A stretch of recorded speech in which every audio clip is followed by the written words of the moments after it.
The hum of the garage was faint tonight, a softer thrum than usual, as if the machines themselves were resting. Rick sat in his chair, head tilted back, eyelids half lowered, a bottle resting near his fingertips, but forgotten. In that strange space between wakefulness and sleep, something crept in, a melody, thin as a thread of light, yet undeniable. It wasn't coming from any of his gadgets. It wasn't coming from the house. It was rising from somewhere deeper, somewhere quieter. At first, he thought it might be a dream bleeding through, but the sound clung too tightly. It was familiar in a way that made his chest ache, though he couldn't place it. A lullaby, perhaps. Simple, gentle, like something sung to a child to ease them into sleep. He frowned, because no one had ever sung him to sleep. No one in his memory, at least. Yet here it was, weaving through the silence, tugging at him with the kind of tenderness he spent years teaching himself not to believe in. Rick exhaled, almost laughed at himself, but the sound lingered. And with it came a sensation he didn't recognize right away. Warmth, low in his chest, steady and strange. He shifted in his chair, trying to chase it away, but the melody only grew clearer. Each note carried with it a flicker of something. Images, not quite memories, more like fragments of a story he had once known. A child's hands pressing against glass, a sky not of stars, but of shifting colors. A voice, soft and patient, whispering words he could never fully catch.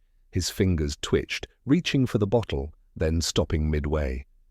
The sound wasn't letting him go. It felt alive, insistent, a thread pulling him backward through time, past logic, past science, past every defense he had built. He closed his eyes and the melody curled closer, like it had been waiting all this time. For a moment, Rick wondered if it was madness, that slow unraveling he had always kept at bay, with invention, distraction, and noise. But no, this wasn't madness. It was older than madness, older than thought. It was the beginning of something, or maybe the echo of a beginning long since lost. And though he couldn't explain why, he knew he had heard this song before. Somewhere impossible. Somewhere he wasn't meant to remember. The garage grew quieter still, as if even the machines were listening, and Rick felt the first door inside him begin to open. The melody stayed with him long after he had opened his eyes again, refusing to dissolve the way most half-dreams did. Rick leaned forward, elbows pressing into his knees, palms pressing against his temples, as if to hold the sound in place. It wasn't just a song anymore, it was a map, pulling him towards something buried beneath years of noise and machinery. He tried to reason with himself, tried to brush it off as some residual neuron misfire from a brain too soaked in alcohol and sleepless nights, but deep down he knew better. Some part of him, an older, quieter part, recognized this song like a forgotten code waiting to be unlocked. The garage smelled faintly of oil and metal, but beneath it he swore he could sense something else, something impossibly out of place. The melody was guiding him, urging him to move, to search. His eyes drifted across cluttered shelves and unfinished gadgets, over half-broken machines and coils of wire. Everything here was familiar, touched by his own restless hands, and yet in the corner, behind a heap of rusted frames and forgotten prototypes, something shimmered faintly, almost imperceptible. He stood slowly, one hand trailing along the workbench for balance, and moved toward it. The shimmer wasn't light exactly, it was memory bleeding into the present, layered thinly over reality. As he drew closer, the song grew sharper, each note like a key sliding into place. He pushed aside old machinery and metal scraps until, with a grunt, he uncovered a small box, no bigger than a loaf of bread. Dust coated its surface, But even through the grime he could see it wasn't made of any material he recognized. Its edges were too smooth, too precise, almost humming with quiet energy. Rick froze. He didn't remember building this. Kneeling down, he brushed the dust away, and the box pulsed faintly in response, as though it had been waiting for his touch. The song grew louder inside his mind, but never harsh, always soft, always insistent. He swallowed hard, his throat dry, and tapped the side of the object. It responded instantly, the surface rippling like liquid glass before settling again. His breath caught. "All right," he muttered under his breath, voice low, uncertain. "Where the hell did you come from?" No answer, of course, just the melody, unfolding like a thread between him and the object. Against his better judgment, he pressed both hands to its surface. The garage vanished. At first, he thought he had passed out, blacked out from exhaustion. But this wasn't emptiness, it was too vivid. Around him stretched a vast expanse of shifting light, like a sky made of auroras, colors bending and folding into one another with impossible fluidity. Beneath his feet there was no floor, yet he stood steady, weightless, and grounded all at once. The song was everywhere now, resonating in the space itself, no longer distant, but surrounding him, guiding him deeper. He turned slowly, eyes wide despite himself. The place felt like memory and dream intertwined, neither here nor there, but undeniably real. And within the waves of light, he glimpsed shapes forming. Doorways, dozens of them, each one different, some framed in wood as if from an old house, some shimmering like water, others nothing more than shadows outlined by faint silver. Rick's heart hammered, though not from fear. It was something more complicated, heavier. A recognition that he should not, under any circumstance, be here, and yet he had always been meant to find this. The melody narrowed, pulling him toward one doorway in particular. Unlike the others, it was simple, an old, weathered door of pale blue wood, chipped and worn, the kind you'd expect to see on a forgotten childhood home. He approached, slowly, almost reverently. The closer he came, the more the melody steadied, as if promising that behind this door lay the answer he had been avoiding his whole life. His hand hovered over the handle, fingers trembling slightly. He couldn't explain why the sight of that simple wooden door made his chest feel tight, why his throat burned with an ache he hadn't felt since boyhood. But he knew this was no hallucination. This was the first doorway, the beginning of everything. He touched the handle, and the world shifted. A rush of warmth flooded him, carrying fragments of images too quick to hold. A child's laughter, a quiet night beneath unfamiliar stars, the soft hum of a lullaby sung not to him, but around him, weaving him into something larger than himself. And then, with a sound like breath, turning into wind, the door opened. On the other side was not a room, not a corridor, but a memory so vast it swallowed him whole. He was small again, barely more than a child, standing in a dim room lit only by the glow of strange instruments. He recognized it, and he didn't. Machines whirred softly around him, but they weren't his. They were older, simpler, designed with a care and precision he hadn't yet learned. The air smelled faintly of ozone and metal, but layered with something warmer, almost like bread fresh from an oven.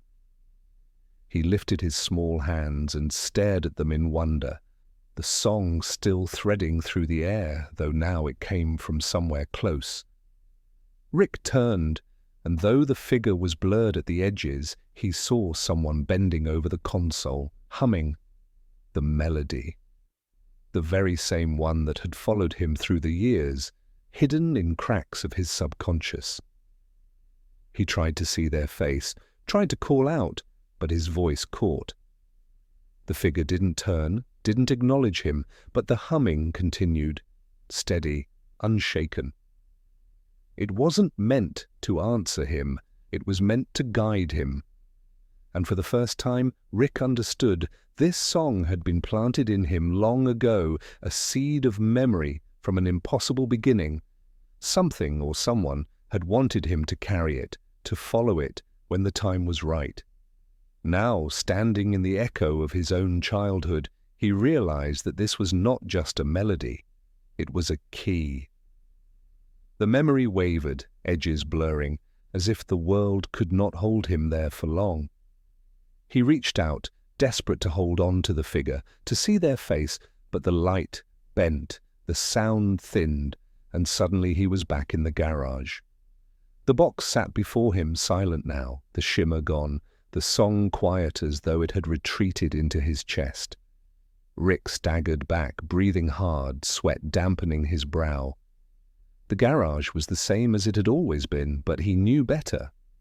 He had opened a door that wasn't supposed to exist, and though it had closed again, he could feel the weight of it lingering inside him. The song was still there, waiting, promising more. Rick wiped his palms against his lab coat and sat back down heavily, staring at the silent box. Whatever it wasn't finished with him. And deep down, though he wouldn't admit it out loud, neither was he finished with it. Rick stayed in the chair long after the shimmer had faded, staring at the box as though sheer will might coax it to speak again. The garage felt too quiet, unnaturally so, as if the song had taken with it some hidden rhythm that had always been there without him noticing. He rubbed his palms over his face, muttering curses under his breath, but there was no fire in the words. What he felt wasn't anger, it was the weight of something he couldn't name, a pressure behind the ribs, a reminder that he had seen a door he wasn't meant to see, that he had stood on the threshold of something older than his own choices. He tried to brush it off. He told himself it was just the mind playing tricks, exhaustion blending with drink, a hallucination born from a brain too tangled to trust. But the taste of the memory lingered, sharp as copper on the tongue. He had felt his own small hands. He had stood in a place that should not exist. And the song remained, humming faintly inside him, softer now, but steady, like a heartbeat he had finally learned to hear. Rick leaned back, eyes fixed on the ceiling. Childhood wasn't something he revisited often, or at all. He had spent years burying it under theories and equations, walls built high and tight, but the melody had pried open cracks in that wall. He remembered flashes now, nights when he was young, staring up at stars that shimmered too brightly, moments when he swore he heard voices on the edge of sleep. He had dismissed them as imagination, nothing more than the restless noise of a boy who wanted the universe to notice him. But what if it wasn't imagination? What if it was always this? A seed planted early, meant to bloom when he could no longer ignore it? His thoughts drifted further back, to the boy he had once been. Restless, clever, too quick for his own good, always searching for pieces that didn't fit. He could see himself in the dusty corners of his childhood home, taking apart radios, unscrewing toasters, driven not by curiosity alone, but by a gnawing sense that something was missing. He remembered staring at the sky for hours, not for beauty's sake, but because he was certain something out there was staring back. His mother had laughed once, telling him he looked like he was waiting for the stars to answer. He hadn't laughed with her. He had been waiting. And maybe, in some way, he had heard an answer long ago, one he couldn't recognize until now. The memory of the figure by the console tugged at him, the blurred outline, the steady hum. He tried to force the face into clarity, but each attempt slipped like sand through his fingers.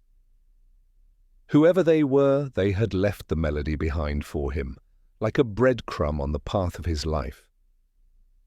He thought of all the choices that had brought him here, his inventions, his escapes, the chaos he wrapped around himself like armor. Had it all been a way of circling back to this? Was he not discovering, but remembering? The box sat silent on the bench, no longer shimmering, yet he could feel it watching him. Not with eyes, but with presence. He reached for it again, hesitated, then pulled his hand back. Too soon. He wasn't ready to dive into that current again. The first doorway had shaken something loose inside him, and he needed time to let it settle. But even as he told himself that, he knew time was a lie. The song had already changed him. He wouldn't sleep tonight. He wouldn't be able to forget. He stood, pacing the garage, stepping around wires and scraps as if motion alone might clear his head. Instead, each step carried him deeper into memory. He saw himself as a child, wandering the empty rooms of his house at night, listening for sounds that weren't there. He remembered pressing his ear to the walls, convinced he could hear something moving inside them. Low hums, faint vibrations. Everyone else dismissed it as the house settling, the ordinary groans of wood and plaster. But he had known better.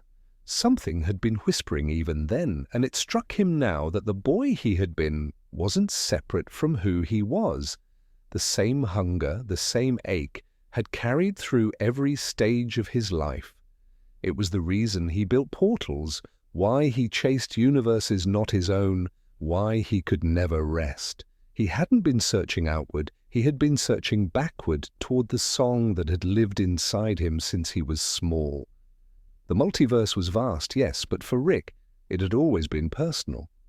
Always a mirror, always a trail of echoes leading back to that first door.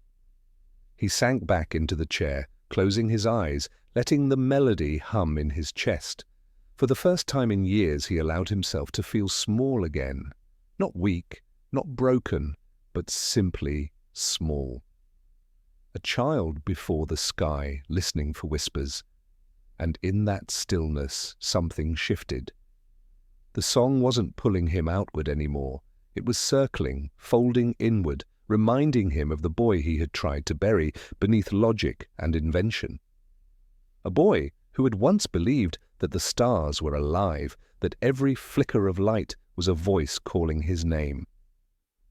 Rick opened his eyes, slowly, gazing at the silent box. He realized with quiet certainty that this was not a discovery. This was a return. He was not becoming someone new. He was remembering who he had always been. The song was not strange at all. It was the most familiar thing in the world. He had just forgotten. The garage felt different now, less like a workshop and more like a shrine.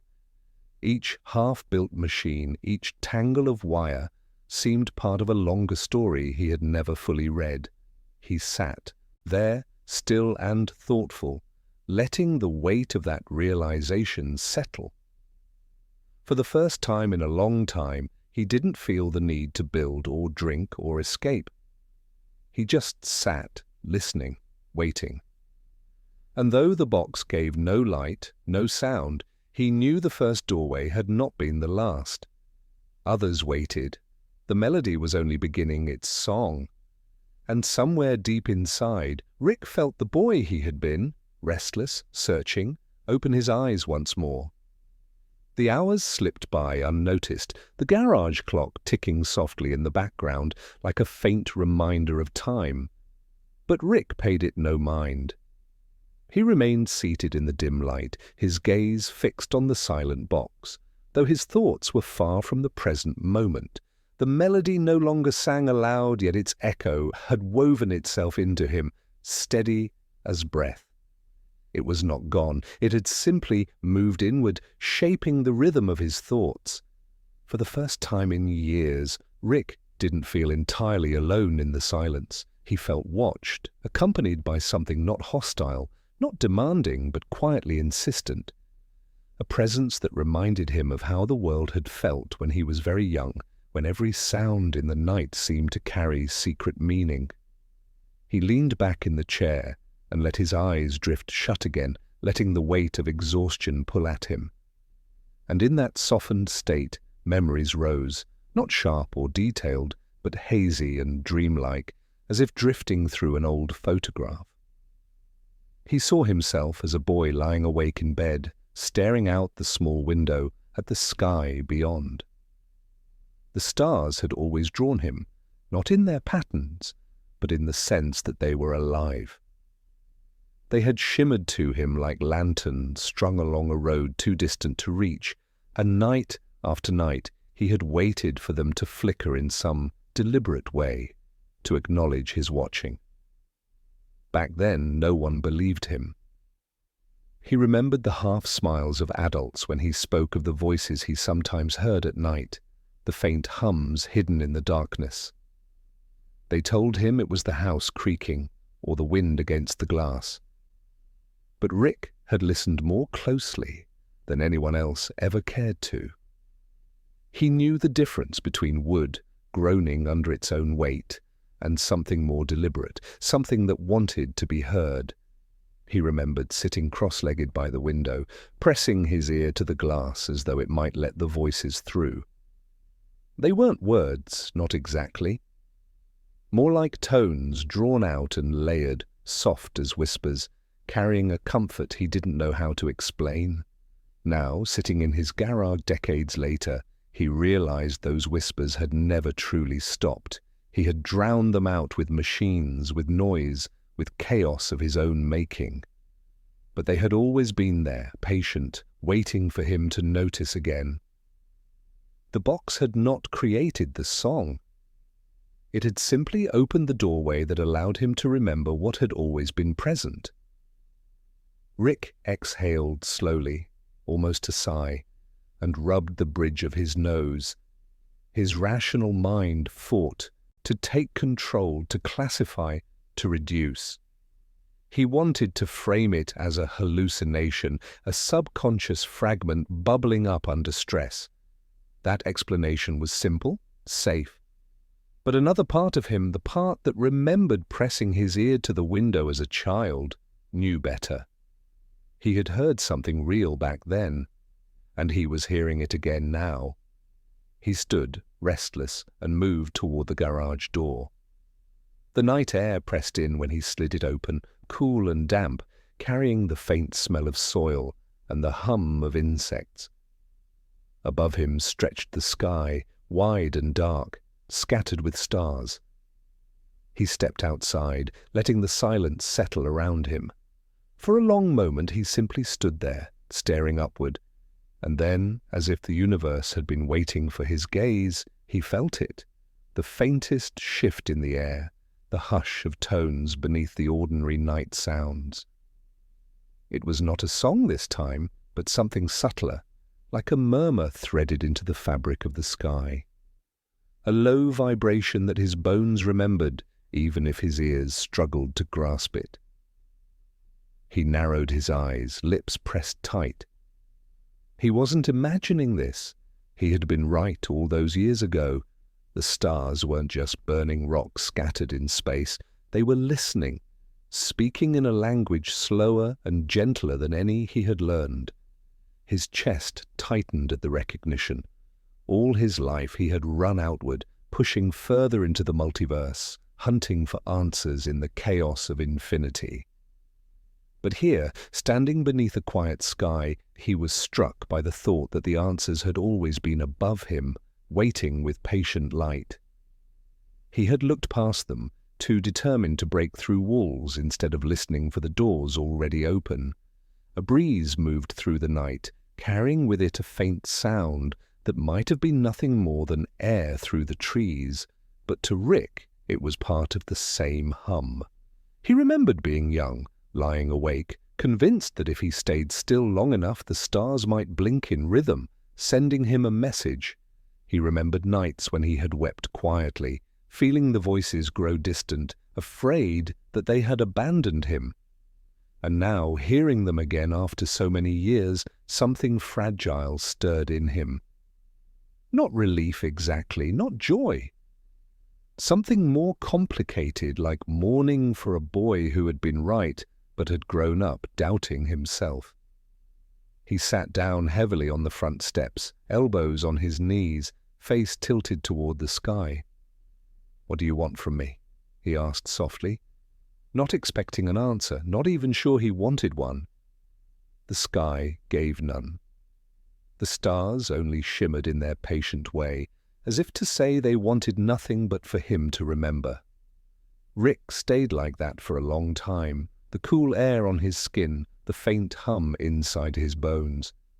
And slowly, gently, his mind began to settle into the rhythm of it. It was not a demand, not a puzzle to be solved. It was an invitation. One he had ignored for too long. When at last he rose and returned to the garage, the box was waiting where he had left it. Silent. Ordinary looking. But he no longer saw it as a foreign thing. It was part of the same presence, the same thread that connected the stars to his boyhood to this very moment. The melody wasn't just a song. The whispers weren't just noise. They were reminders of a truth he had forgotten, that he was not as separate as he believed. Rick sat once more, calmer now, the restless edge dulled. He reached out and placed his hand lightly on the surface of the box, not to open it, not to force it, but simply to acknowledge it. The silence deepened around him, rich and steady, and he let it wash over him like a tide. In the stillness, he thought of the boy at the window, waiting for the stars to answer. He thought of how that boy had grown into a man who tried to drown out the whispers with noise, with inventions and bravado. And he realized, with a quiet ache, that the stars had been answering all along. He had just stopped listening. For the first time in years, Rick allowed his shoulders to loosen, his eyes to soften. He leaned back, letting the hum inside him guide his breathing. No conclusions, no explanations, just presence. And in that fragile quiet, he felt the universe lean closer, as though it had been waiting for this surrender. The whispers thickened, almost like a hand brushing against the edges of his thoughts, not words, not instructions, only a reminder, tender and unyielding. You are part of this. You always have been. Rick closed his eyes, and the boy he had once been, the boy who had trusted the sky, was no longer a stranger. He was here, alive, waiting with him. And though the night stretched endless above, for once, Rick did not feel lost in it. He felt found. Rick lingered in that silence, his hand still resting on the surface of the box, feeling its coolness press into his palm. The night had left its imprint on him. The whispers from the sky still pulsed faintly inside his chest, a resonance too deep to be dismissed. It wasn't that the stars had revealed any secrets or offered him a clear path forward. They never did. What they had given was subtler, a reminder that the melody he carried was not a solitary thing. It belonged to a wider chorus, one that had always been present, but required patience, a willingness to be still, to hear what lay beneath the surface noise of the world. He leaned back, shoulders sinking into the chair, eyes half closed. For most of his life, Rick had defined himself by movement, building, running, tearing through universes with a kind of restless urgency that disguised itself as freedom. But now, sitting alone in the garage under the lingering weight of that night sky, he felt something shift, a different kind of pull, quieter, slower, urging him not to break through walls, but to pause and listen. It was uncomfortable at first, the stillness. Yet within it, he felt something he had not felt in decades, the faint presence of the boy he had once been, not buried, not lost, but waiting. The boy had always been there. The boy who pressed his ear to the window glass and heard songs in the dark. The boy who lay awake long after the house had gone quiet, watching the stars as though they were companions. That boy had been curious, yes, but more than that, he had been tender.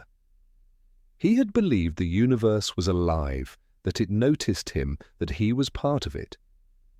Somewhere along the way, Rick had lost hold of that tenderness, convincing himself it was foolishness, a weakness better hidden beneath sharpness and speed. But the whispers had found him again. The boy had found him again, and he could no longer pretend he hadn't heard. He stood and moved to the open door of the garage, stepping once more into the cool night. The air wrapped around him, carrying the faintest trace of dew, grounding him in the present. Above, the stars shone with their patient light. He let his eyes wander across them, slow and unhurried, no longer searching for patterns or explanations, but simply watching. And then it happened again, not loud, not clear, but a subtle vibration that touched the edge of hearing. The whispers, layered and distant, drifting down like the faintest breath across glass. He closed his eyes and listened. The sound was not language in any way he understood, yet it spoke all the same. It didn't tell him what to do or where to go. It didn't offer answers to the unending questions he carried. Instead, it gave something simpler, a reminder that he wasn't separate, that his existence was threaded into something vast and gentle, too wide to comprehend but close enough to touch. He felt a pang in his chest, sharp and soft all at once, a mourning for the years he had spent deaf to this, and a quiet gratitude that he had been given another chance to listen. Rick opened his eyes and exhaled, long and slow. For once, he didn't feel the urge to rush back inside, to dissect, to analyze. The night was enough. The stars were enough. He lowered himself onto the steps again, hands folded loosely, gaze drifting upward. He thought of the boy who had waited so faithfully at the window, and for the first time in a long time, he didn't push the memory away. He let it stay. The hum of the whispers grew steadier as his breathing slowed, until it felt less like sound and more like rhythm, something moving within his blood. He wondered if it had been with him every day of his life, muffled but present, waiting for him to remember. It would explain the restlessness, the way no world ever held him, the way no invention ever satisfied. He wasn't searching outward, he was searching backward, tracing a thread that had been with him since the beginning. The box, the doorways, the song, they were not discoveries, they were reminders. When at last he rose and returned inside, the garage seemed softer, as though the night had seeped into its corners. The box still sat silent, unchanged, yet he looked at it differently now. He no longer saw it as a foreign object. It was familiar, part of the same presence that lived in the stars, in the whispers, in the boy he had once been. He approached it slowly, set his hand upon it once more, not to command or to open, but to acknowledge. The silence deepened, thick and resonant, as though the box recognized his patience. Rick let his eyes fall shut again, leaning forward slightly. In that stillness, he felt the universe lean closer too, not with answers, but with presence, not with clarity, but with companionship. He realized he didn't need the song to play aloud anymore. It was inside him now, humming quietly, a thread pulling him toward the doors he had not yet opened.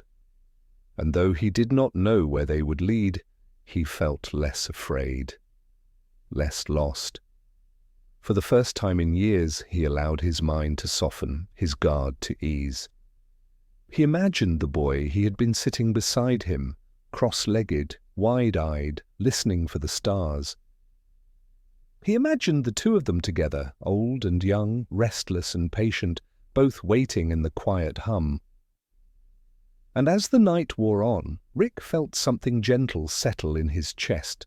Not peace, not exactly, but a step toward it, a remembering. The whispers in the sky faded as dawn began to bleed into the horizon, the stars dimming slowly, their voices softening until they were once again beyond hearing. Yet Rick knew they hadn't disappeared. They were simply resting, just as he would soon need to. He let the first grey light touch his face and whispered under his breath, not to the stars, but to the memory of the boy at the window. "I hear you now." It was not an answer. It was not an ending. It was only the beginning of a conversation he had waited his whole life to have. And somewhere deep inside, the song stirred, promising that the next doorway was already waiting. The dawn's grey light crept across the garage floor, spilling slowly over scattered tools, half-finished machines, and empty bottles that caught the pale glow like fragments of forgotten constellations. Rick sat slouched in his chair, eyes raw from the long night, yet he felt no urge to sleep. His body ached, but his mind was steady in a way that unsettled him. For once, the exhaustion didn't come with its usual bitter haze. Instead, there was a strange calm, a tether that held him where he was instead of pulling him away. The melody, the one that shouldn't exist, still lingered in the back of his skull. It was quieter now, softened by the fading stars, but its presence remained, steady and undeniable. He rubbed his face with both hands and let out a sound halfway between a groan and a sigh. Most mornings he would have drowned this kind of feeling in noise, building something pointless, launching himself through another portal, burying the silence in equations until it cracked apart. But not today. Today the silence seemed deliberate, like it had settled around him for a reason. He could almost feel it waiting, pressing against the edges of his awareness, urging him to lean in rather than run. Rick stood, joints stiff, and crossed back to the box. He hadn't opened it since the night the song bled through, and part of him wasn't sure he should. He rested his hand against it again, half expecting the same cool, unyielding resistance as before. But something had shifted. The surface felt warmer, as though it had absorbed the hours of his listening, as though it recognized him now. His breath caught, shallow, unsteady. He pressed harder, and for the briefest moment he thought he felt it pulse, like a heartbeat hidden within its frame. He yanked his hand back, scowling. Great. Now I'm imagining cardiac machinery. Perfectly normal way to start a day. His voice was dry, sardonic, but the sound of it seemed to break the hush too sharply. The garage swallowed the words and fell back into stillness, and Rick found himself unwilling to shatter it again. He glanced at the door to the house, quiet, undisturbed. Morty was asleep, Summer too. No one else had heard it. No one else could. The thought gnawed at him, a reminder of the isolation he carried like a second skin. For all the infinite versions of himself scattered across realities, none of them could share this moment with him. None of them had heard the song. None of them had been found by it. That meant it was his alone, his burden, his thread to follow. And though the weight of it was heavy, it was also the closest thing to meaning he'd felt in years. He dragged another chair closer to the box and sat, resting his elbows on his knees, leaning in. The silence thickened again, wrapping around him until it was almost tangible. He closed his eyes, steadying his breath, and then, faintly at first, it returned. The hum, the ghost of the melody, curling like smoke through the air. It was not outside him anymore. It rose from within, vibrating softly through his chest, threading itself between his heartbeats. He swallowed hard, fighting the instinct to pull away. Images flickered behind his closed eyes. Not memories, not exactly, but impressions. A hand reaching for his. A shadowed figure leaning close. a presence that was not his own, woven into the song like a second voice that had always been there, but had gone unheard. He tried to focus, tried to shape it into clarity, but it remained elusive, like looking at a reflection in rippling water. Yet he knew. Deep down, with a certainty that defied logic, he knew what it meant. He was not alone in this. He had never been. The realization cut through him, sharp and disorienting. For decades he had built his life on the premise that he was solitary by necessity, that no one could follow him where he went, that no one could understand the path he walked. But the song said otherwise. It carried another presence, a companion who had been there at the beginning, who had been lost or forgotten, but not erased. The melody was not singular, it was a duet. Rick opened his eyes, heart hammering against his ribs. The garage looked unchanged, ordinary in its clutter, yet the air felt charged, shimmering with the weight of the revelation. He stood abruptly, pacing across the floor, muttering under his breath, No, that doesn't make sense. It's just memory echo, neurological misfire, auditory hallucination, nothing more.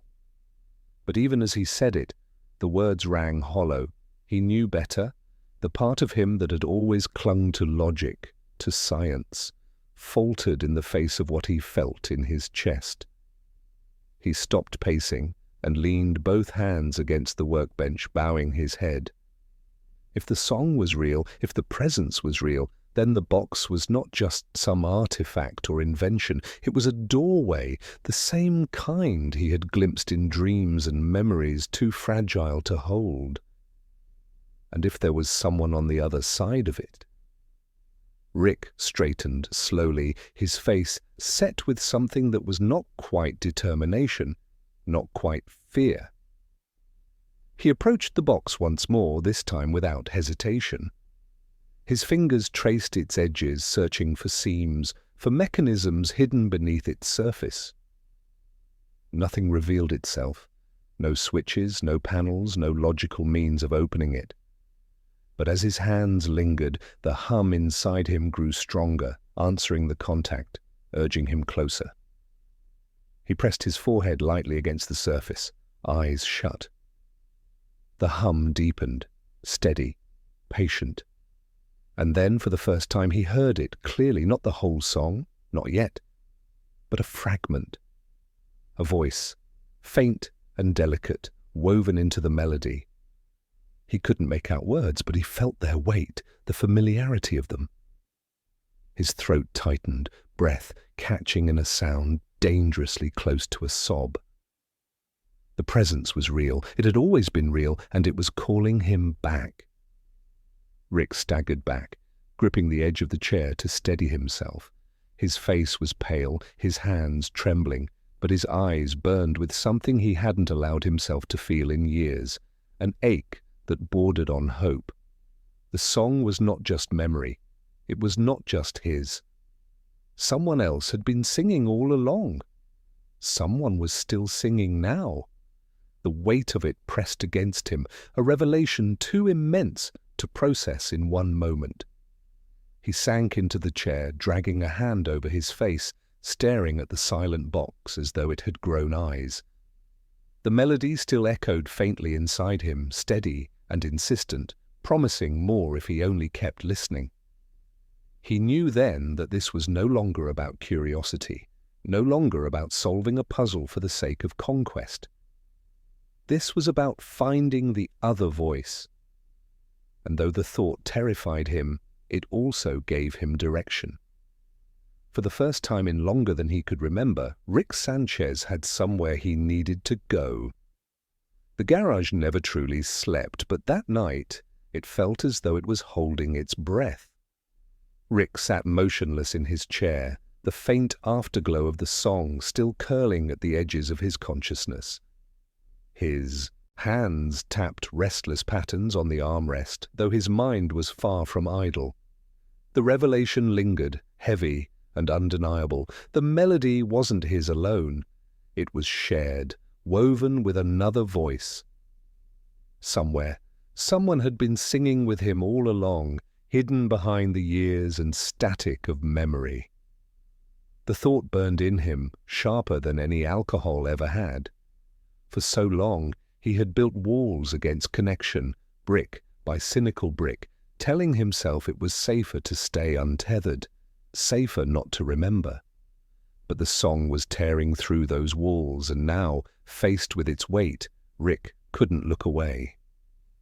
He reached for a notepad, his pen scratching furiously as he scrawled equations, sketches, fragments of sound waves and resonance patterns. He wasn't writing to distract himself this time. He was charting a path, tracing the hum through science the way he'd once followed starlight to unknown systems. The hours slipped past. Equations collapsed, were rewritten, collapsed again. His mind fought to anchor the intangible, to pin the melody down in numbers and diagrams. He tried mapping the hum's frequency, isolating it from his own body's rhythms. Each attempt ended with dead ends or paradoxes, but the persistence of the sound within him never faltered. It was maddening, yet it felt alive, like it was waiting for him to stop measuring and start listening. Eventually, Rick shoved the pen aside, slamming his palm onto the table.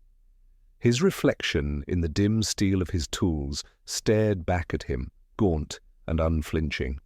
"All right," he muttered hoarsely, "you win. No equations, just you and me, huh?" His voice cracked under the weight of the admission. He hated how small it sounded, how vulnerable. But the hum answered in kind, steady as a heartbeat, resonating deeper in his chest. Something shifted then. Not in the room, not in the air, but inside him. He felt pulled, not toward the box this time, but inward, as though the melody was burrowing past memory and into something older, something buried far below the reach of thought. He let his eyes close, let his breathing slow. Darkness stretched before him, thick and endless, until a flicker of light broke through. He was a child again, not entirely, but close enough to feel it, the smaller body, the softer bones, the unscarred mind. He was standing in a room half lit by the glow of a nightlight, walls washed in pale gold. There was warmth there, a presence just out of reach. And then came the sound, the lullaby, not fractured, not faint, but whole. A voice carried it, soft and tender, brushing against him with a gentleness that nearly undid him. It was the same melody, but fuller, wrapped in love he had long convinced himself he'd never known. Rick's throat tightened as he tried to step closer, to catch sight of the singer, but the edges blurred, the memory threatening to slip away. He pushed harder, straining to hold on to it. For a moment, he thought he glimpsed a silhouette, arms cradling something, a shadow rocking gently. A word hovered at the edge of the song, muffled, indistinct, but filled with familiarity. Then the memory collapsed, dissolving into darkness once more. Rick gasped and jerked upright in his chair, drenched in cold sweat. His hands trembled, his chest heaved, but the melody still echoed inside him, soft and patient. It wasn't just a memory, it was a thread, a trail back to something he had lost or perhaps had been taken from him. He pressed his palms against his eyes, muttering, "What the hell are you trying to show me?" The silence didn't answer, but the hum didn't leave either. It simply remained, a quiet promise. He stood abruptly, needing motion, needing to bleed the pressure in his chest. His footsteps carried him to the portal gun lying on the workbench. He stared at it, thumb brushing its worn casing. The idea was reckless, maybe even suicidal. If the presence was real, if the song was a call, then it wasn't bound to this single universe. It could be anywhere, out there, scattered across the infinite. Finding it would be like chasing smoke through a hurricane. But standing still felt worse. Sitting idle, pretending this was just another anomaly, would be a betrayal. Rick began recalibrating the portal gun, his hands moving with sharp precision despite the tremor still running through them. He adjusted its dimensional scanners, weaving in the resonance data he had tried and failed to map. The equations might not have held, but he could use the hum itself as a signal, tuning the device not to coordinates, but to the frequency buried in his chest. The work was delicate, the kind that demanded control, yet he realized his hands were steadier now. For once, there was purpose guiding them, not distraction.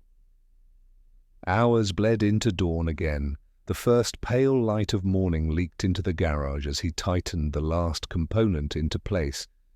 The gun gave a low, vibrating hum, eerily in sync with the one inside him. Rick stared at it, jaw clenched, the weight of what he was about to do pressing heavily on his shoulders.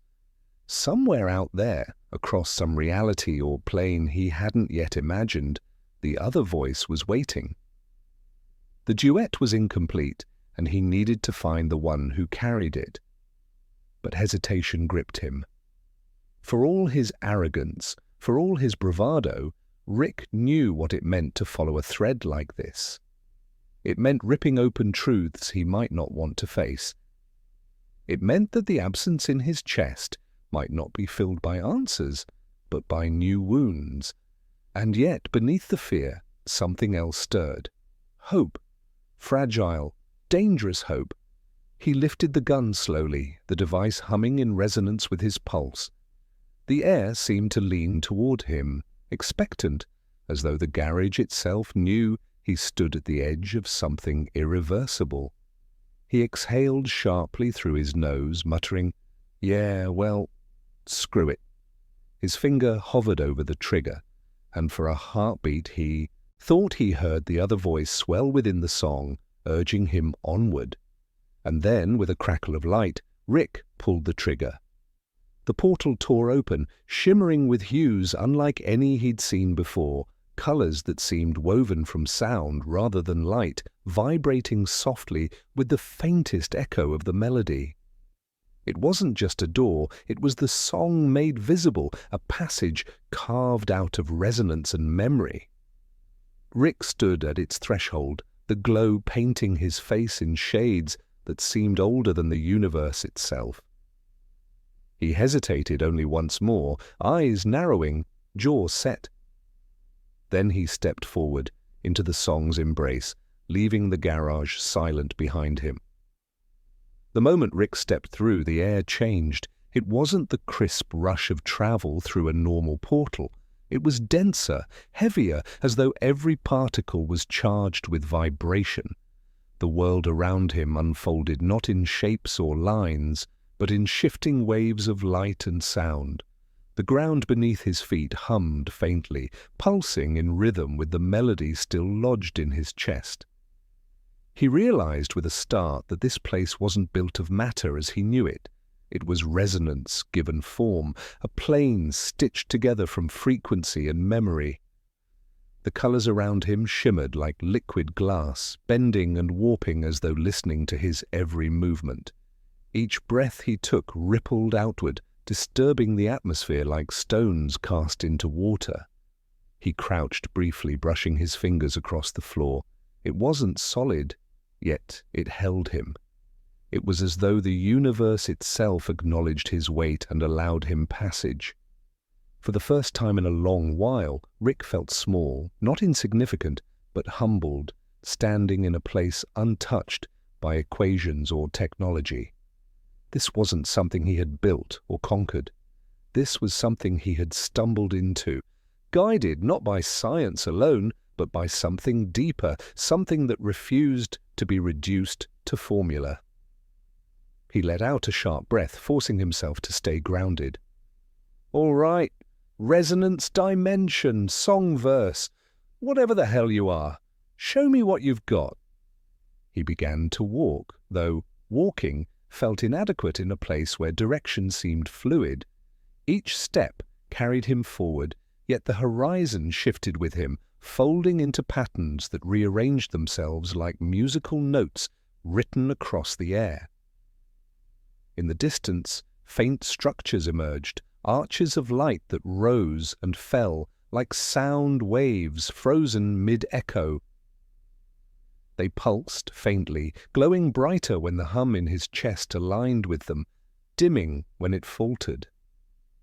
Rick realized he wasn't simply traveling through space, he was moving through song. The entire realm was a score, and his presence was part of its unfolding melody.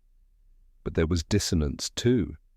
Beneath the harmony he heard it, a faint distortion, static, gnawing at the edges of the soundscape. The arches shivered under its weight, bending, warping, as though something foreign had intruded. Into the resonance! Rick's jaw tightened. The presence he'd felt in his garage, the voice that had joined his own. It wasn't the only thing that lived here. Something else had found its way in, something that didn't belong. As he pressed forward, the distortion grew sharper. The arches began to twist unnaturally, their once graceful curves snapping into jagged forms. The melody faltered, stumbling over itself. Rick felt it tug at his chest, pulling against the hum within him, threatening to unravel the thread that had guided him here. His instinct was to fight it with science, to analyze, to dissect, but something told him that wasn't the way. This wasn't a battle for equations, it was a battle for harmony. He paused, closing his eyes. He let the hum rise in him, louder this time, not resisting its flow. It filled his lungs, his throat, until he exhaled in a sound that wasn't quite a word, wasn't quite a note, but something in between. The effect was immediate. The jagged arches stilled, their edges softening. The distortion recoiled, hissing back into the void like a shadow burned by sudden light. Rick's eyes snapped open, and for an instant the world seemed clearer, sharper. He realized then what this place demanded, not intellect, but resonance. To survive here, he had to yield to the song. It wasn't an easy truth to swallow. Yielding wasn't in his nature. But the faint echo of the second voice stirred again, brushing against him like a hand at his shoulder. It steadied him, guided him. The path ahead brightened, leading him toward what appeared to be a vast amphitheater carved from vibrating light. Its walls rose high, shimmering with every color, shifting in rhythm like lungs inhaling and exhaling. Rick stepped inside cautiously, his gaze sweeping across the arena. At its center stood a figure. At first, he thought it was a trick of the light. The figure was translucent, flickering in and out like a projection caught between channels. But the moment Rick's eyes fixed on it, the hum in his chest swelled so forcefully it nearly brought him to his knees. The presence was stronger here, undeniable. This was the other voice. The figure turned, though its face remained obscured, veiled in distortion. When it moved, it did so with the fluidity of music itself, every gesture leaving trails of resonance behind. And then, without warning, it began to sing. The sound hit Rick like a tidal wave. It wasn't words, it was raw tone, vibrating with power that bypassed thought and dug straight into bone and memory. The hum in Rick's chest leapt to meet it, his own body responding instinctively. Before he realized it, his throat opened, and he answered, the two tones weaving together, overlapping, creating harmony that filled the amphitheater with brilliance. The distorted veil flickered, cracking under the weight of their joined voices. For a fleeting moment, the figure's face cleared. It was impossible to mistake.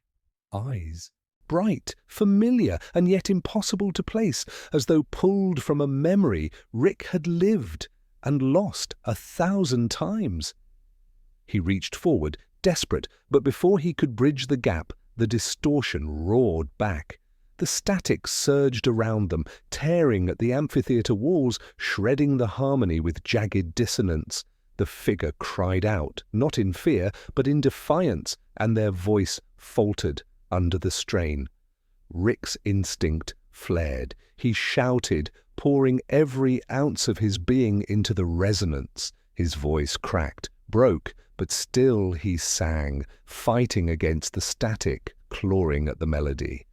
The amphitheater shook violently, walls collapsing into cascades of sound.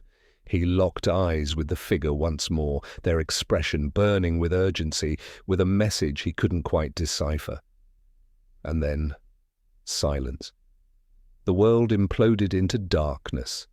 Rick staggered, breath ragged, his ears ringing with the echo of a song cut short.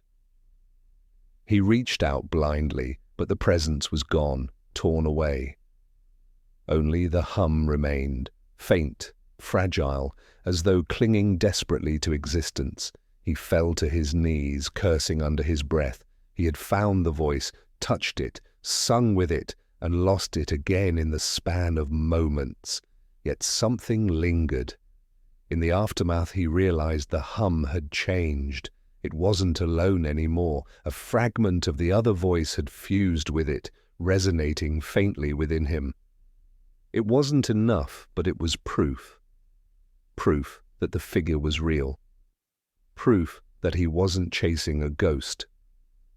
Rick rose slowly, fists clenched. His chest burned with exhaustion, but beneath it pulsed something deeper. Not just determination, need. He had been given a glimpse, and it wouldn't let him go. Whoever the figure was, whatever the distortion represented, the answer lay further ahead, and he would tear through every resonance, every shadow, every dimension, if that's what it took, to uncover the truth.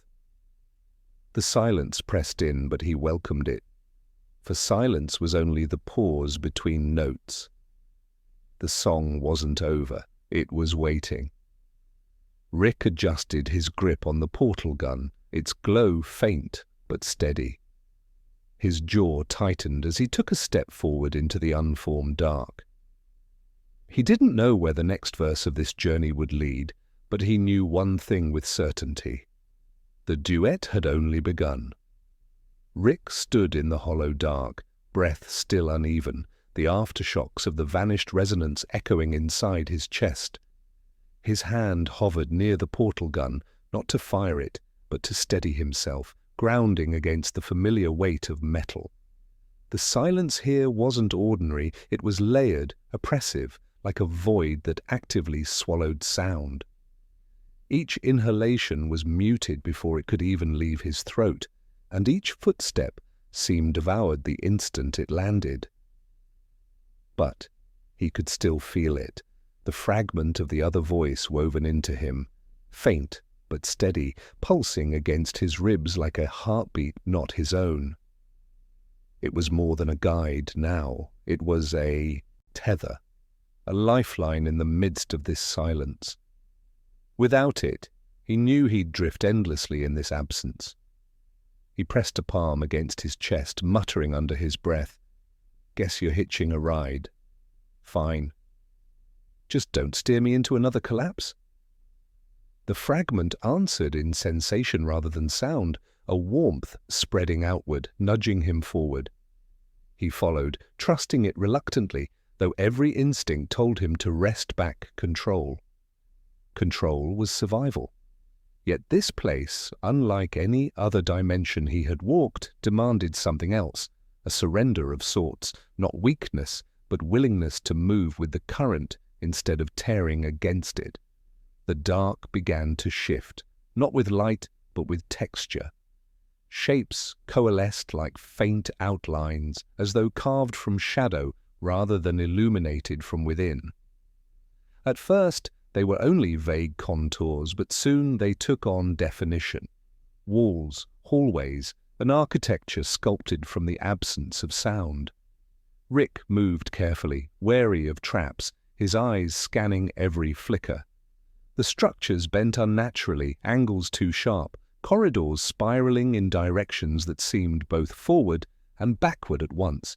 It reminded him of a memory he couldn't fully place, A childhood hallway, perhaps, too long and too narrow, where the walls seemed to breathe if you stared long enough. His jaw tightened, and he pushed the thought aside. This place had a way of stitching memory and reality together, and if he let himself linger too much, he'd drown in it. A faint vibration trembled through the floor. Rick froze. It wasn't the resonance he had followed before. This was harsher, fractured, like glass grinding under pressure. The distortion. It hadn't retreated after all. It was here, stronger, closer. He gripped the portal gun, though in this realm he doubted its usual mechanics would hold. Still, its presence was comfort. The vibration grew, rising into a rhythmless pulse that clawed at the edges of his perception. Ahead, the hallway widened into a chamber. He stepped inside, and the distortion hit him full force. The chamber was alive with it, jagged streaks of static slicing through the dark like lightning that left no light behind, only wounds in the air. At the center, a form writhed, not like the figure of resonance he had sung with before. This one was fractured, pulled apart, its body stuttering between shapes, as though reality itself couldn't decide what it was. Each movement created ripples of dissonance, shattering the fragile fabric of the chamber. Rick's stomach turned as he realized what he was seeing wasn't a creature, not fully.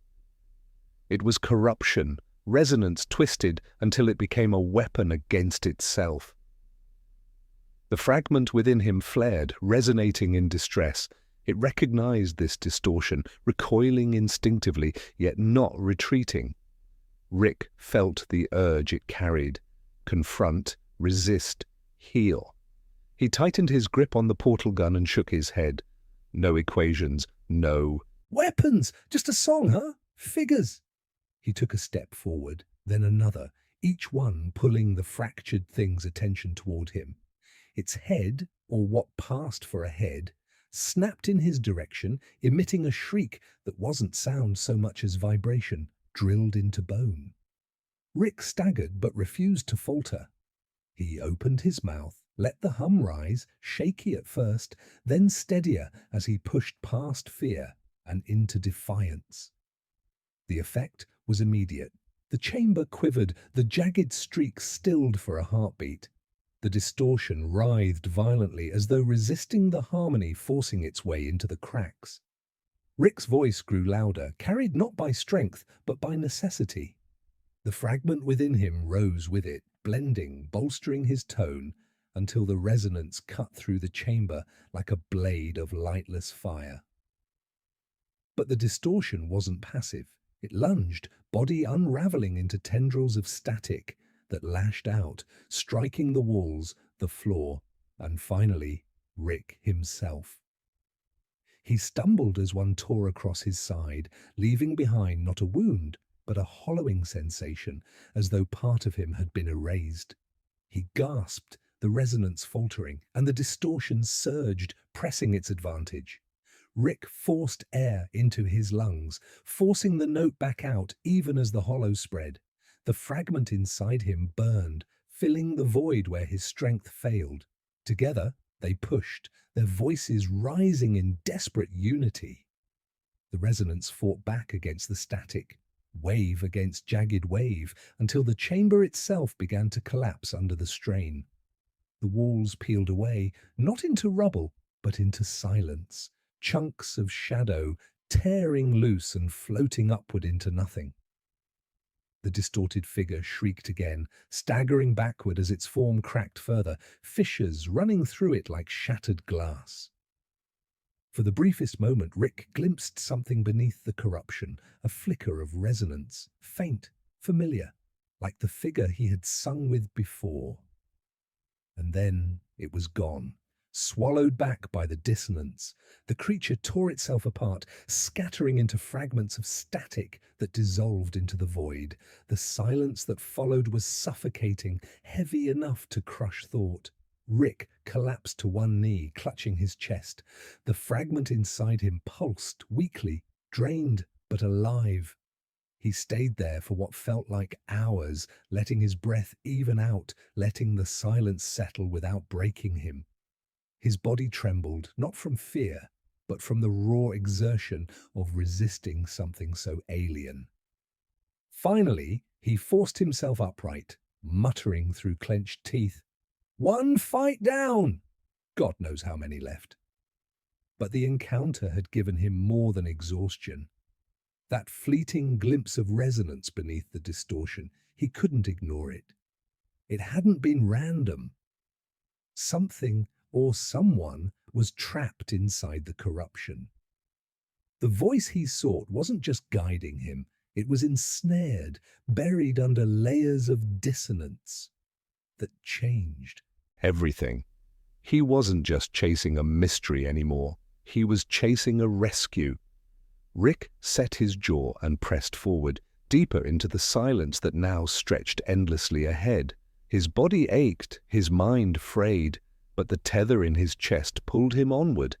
He wasn't walking blind anymore. Each step was deliberate, each breath carrying the weight of purpose. The void whispered around him, faint distortions flickering at the edges of his hearing, but he paid them no mind. The path ahead was clear, even if he couldn't yet see it. He would follow the tether, fight the dissonance, and peel back the corruption layer by layer until the true voice revealed itself fully. The silence shifted again, distant but certain, not an ending, a beginning disguised as loss. Rick smirked bitterly, tightening his grip on the portal gun as though it could anchor him. "All right, song verse, round 2. Let's see how loud I can get." And with that, he stepped forward, the fragment in his chest resonating faintly in agreement. The duet wasn't over, it had only deepened. Rick's footsteps echoed faintly as he moved deeper into the shifting silence, though the sound felt borrowed, as though the void allowed him just enough noise to remind him he was still anchored. His body ached with the memory of the last confrontation, each movement heavy with exhaustion, but he pressed forward, guided by the tether pulsing steadily in his chest. That pulse was weaker than before, its rhythm faint, but it hadn't broken. It was enough to keep him upright, enough to remind him that the fight wasn't finished. The corridor around him narrowed, its walls bending unnaturally until they pressed inward like ribs, closing in on a heart.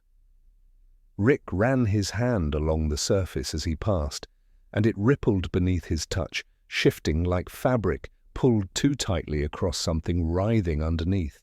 The sensation made him flinch, but he didn't pull away. This place wasn't just built of silence. It was alive, reactive, a construct born from resonance, twisted and contained.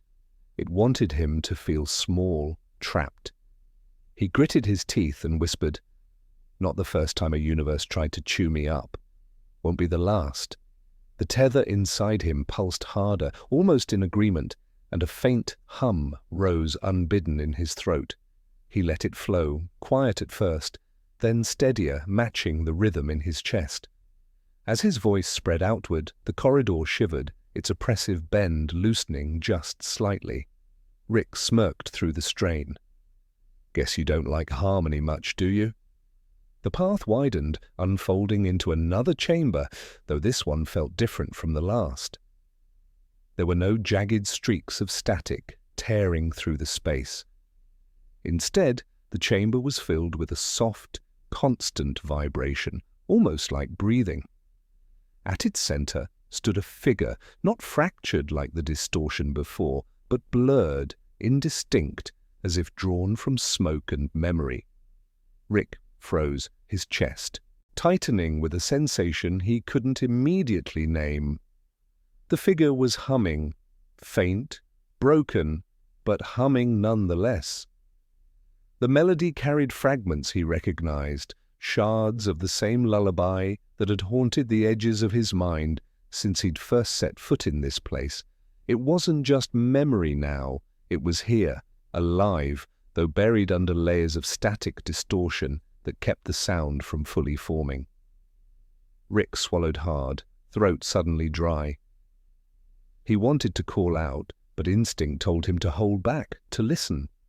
The hum wavered, faltering as if the figure were caught in a loop, forever repeating fragments without reaching resolution.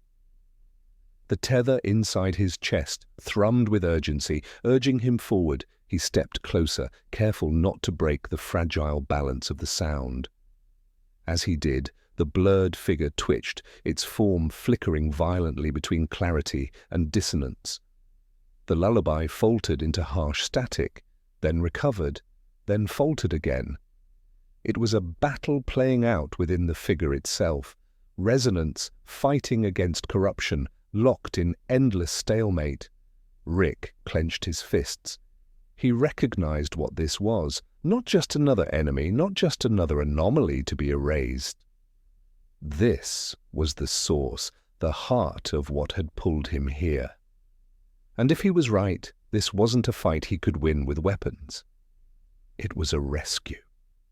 He steadied his breath and began to hum again, this time deliberately matching the fragments of the lullaby. His voice joined the broken melody, filling the gaps where the figure faltered, weaving his resonance into its shattered rhythm.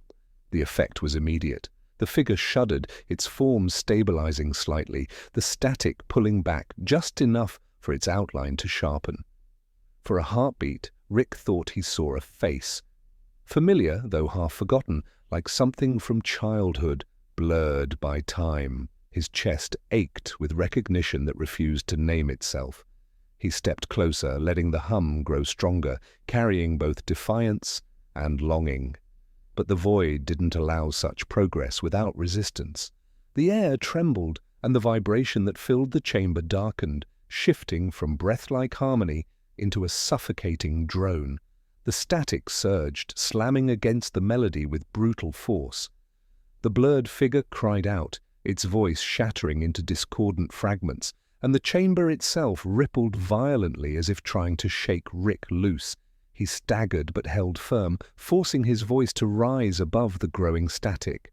The tether within him burned, every pulse urging him to continue. "You're not gone," he rasped through clenched teeth, his voice cracking under strain. "You're buried, but not gone. Come on, sing with me." The figure flickered again, static, tearing across its form like claws, but its hum returned. Shaky, trembling, but present. It tried to match him, their two voices weaving together in fragile unison. The static shrieked, filling the chamber with violent distortion, but, for the first time, Rick wasn't merely resisting, he was pulling something out of the void. The battle raged, resonance clashing with dissonance, until Rick felt like his very bones were vibrating with the strain. Each note he forced out felt like it was cutting him open, but he refused to stop. The figure's voice grew stronger, steadier, its blurred edges sharpening until the static recoiled violently, splitting into jagged shards that tore across the walls before dissipating into silence. When the last echo faded, Rick dropped to his knees, chest heaving. The chamber was quiet again, but not the oppressive quiet of before. This silence felt open, expectant, waiting. He lifted his gaze, and the figure stood clearer now, its form still hazy, but undeniably human. The lullaby had stopped, but the tether in Rick's chest pulsed with fierce intensity, stronger than ever. He felt a surge of recognition, almost painful in its clarity, though the name remained just out of reach. Whoever this figure was, they were the reason he was here. The reason he had followed the fragments this far. The figure tilted its head, as though studying him, and then lifted a hand. It didn't speak, but the gesture was enough. Rick understood this wasn't over. The corruption wasn't gone, it was only peeled back, a single layer torn free, the rest still wrapped around the figure like chains. Rick forced himself to his feet, swaying but determined. He wiped at his mouth, realizing only then that his lips were raw, bloodied from the strain of forcing resonance through them. He gave a bitter laugh, shaking his head. "All right, guess this is the long haul, huh? Fine, you want me to dig you out? I'll dig. The tether pulsed in fierce agreement, and the chamber began to shift again, the walls folding inward, opening a path deeper into the silence. Rick tightened his grip on the portal gun, though he knew it was little more than a crutch here. His true weapon had already revealed itself. He took one last look at the figure before turning toward the new passage. "Don't go fading on me now. I'll be back." The faintest hum followed him as he stepped into the corridor, fragile but steady, a promise echoing through the void. Rick smirked grimly, pressing forward. Each step carried him closer to the heart of the corruption, to the truth that had haunted him since the first forgotten note reached his ears. Yeah, he wasn't just chasing answers anymore. He was carrying a song back from the dead, and he would see it through, no matter what the void demanded of him. Rick's boots struck the shifting floor, each step pulling him deeper into a space that felt less like a corridor and more like a throat swallowing him whole. The tether in his chest pulsed harder with every stride, guiding him forward, though the rhythm had shifted. It was no longer a faint thread of melody, but a steady, insistent beat, urging him with something close to desperation. The hum he had left behind still lingered faintly at his back, fragile yet steady, a reminder that the figure wasn't gone, that it waited, that it believed he would return. But with every step, the silence thickened. It wasn't empty, it pressed on him, layer upon layer, like a weight meant to crush both thought and will. Rick gritted his teeth, muttering under his breath, "You can try, but I've been crushed before." Didn't take, won't take now. His words sounded muted, devoured by the walls before they could echo. Even his voice was being tested here. The path opened suddenly into a cavernous expanse. It was different from the chambers before, vast, endless, like standing at the center of a hollowed-out universe.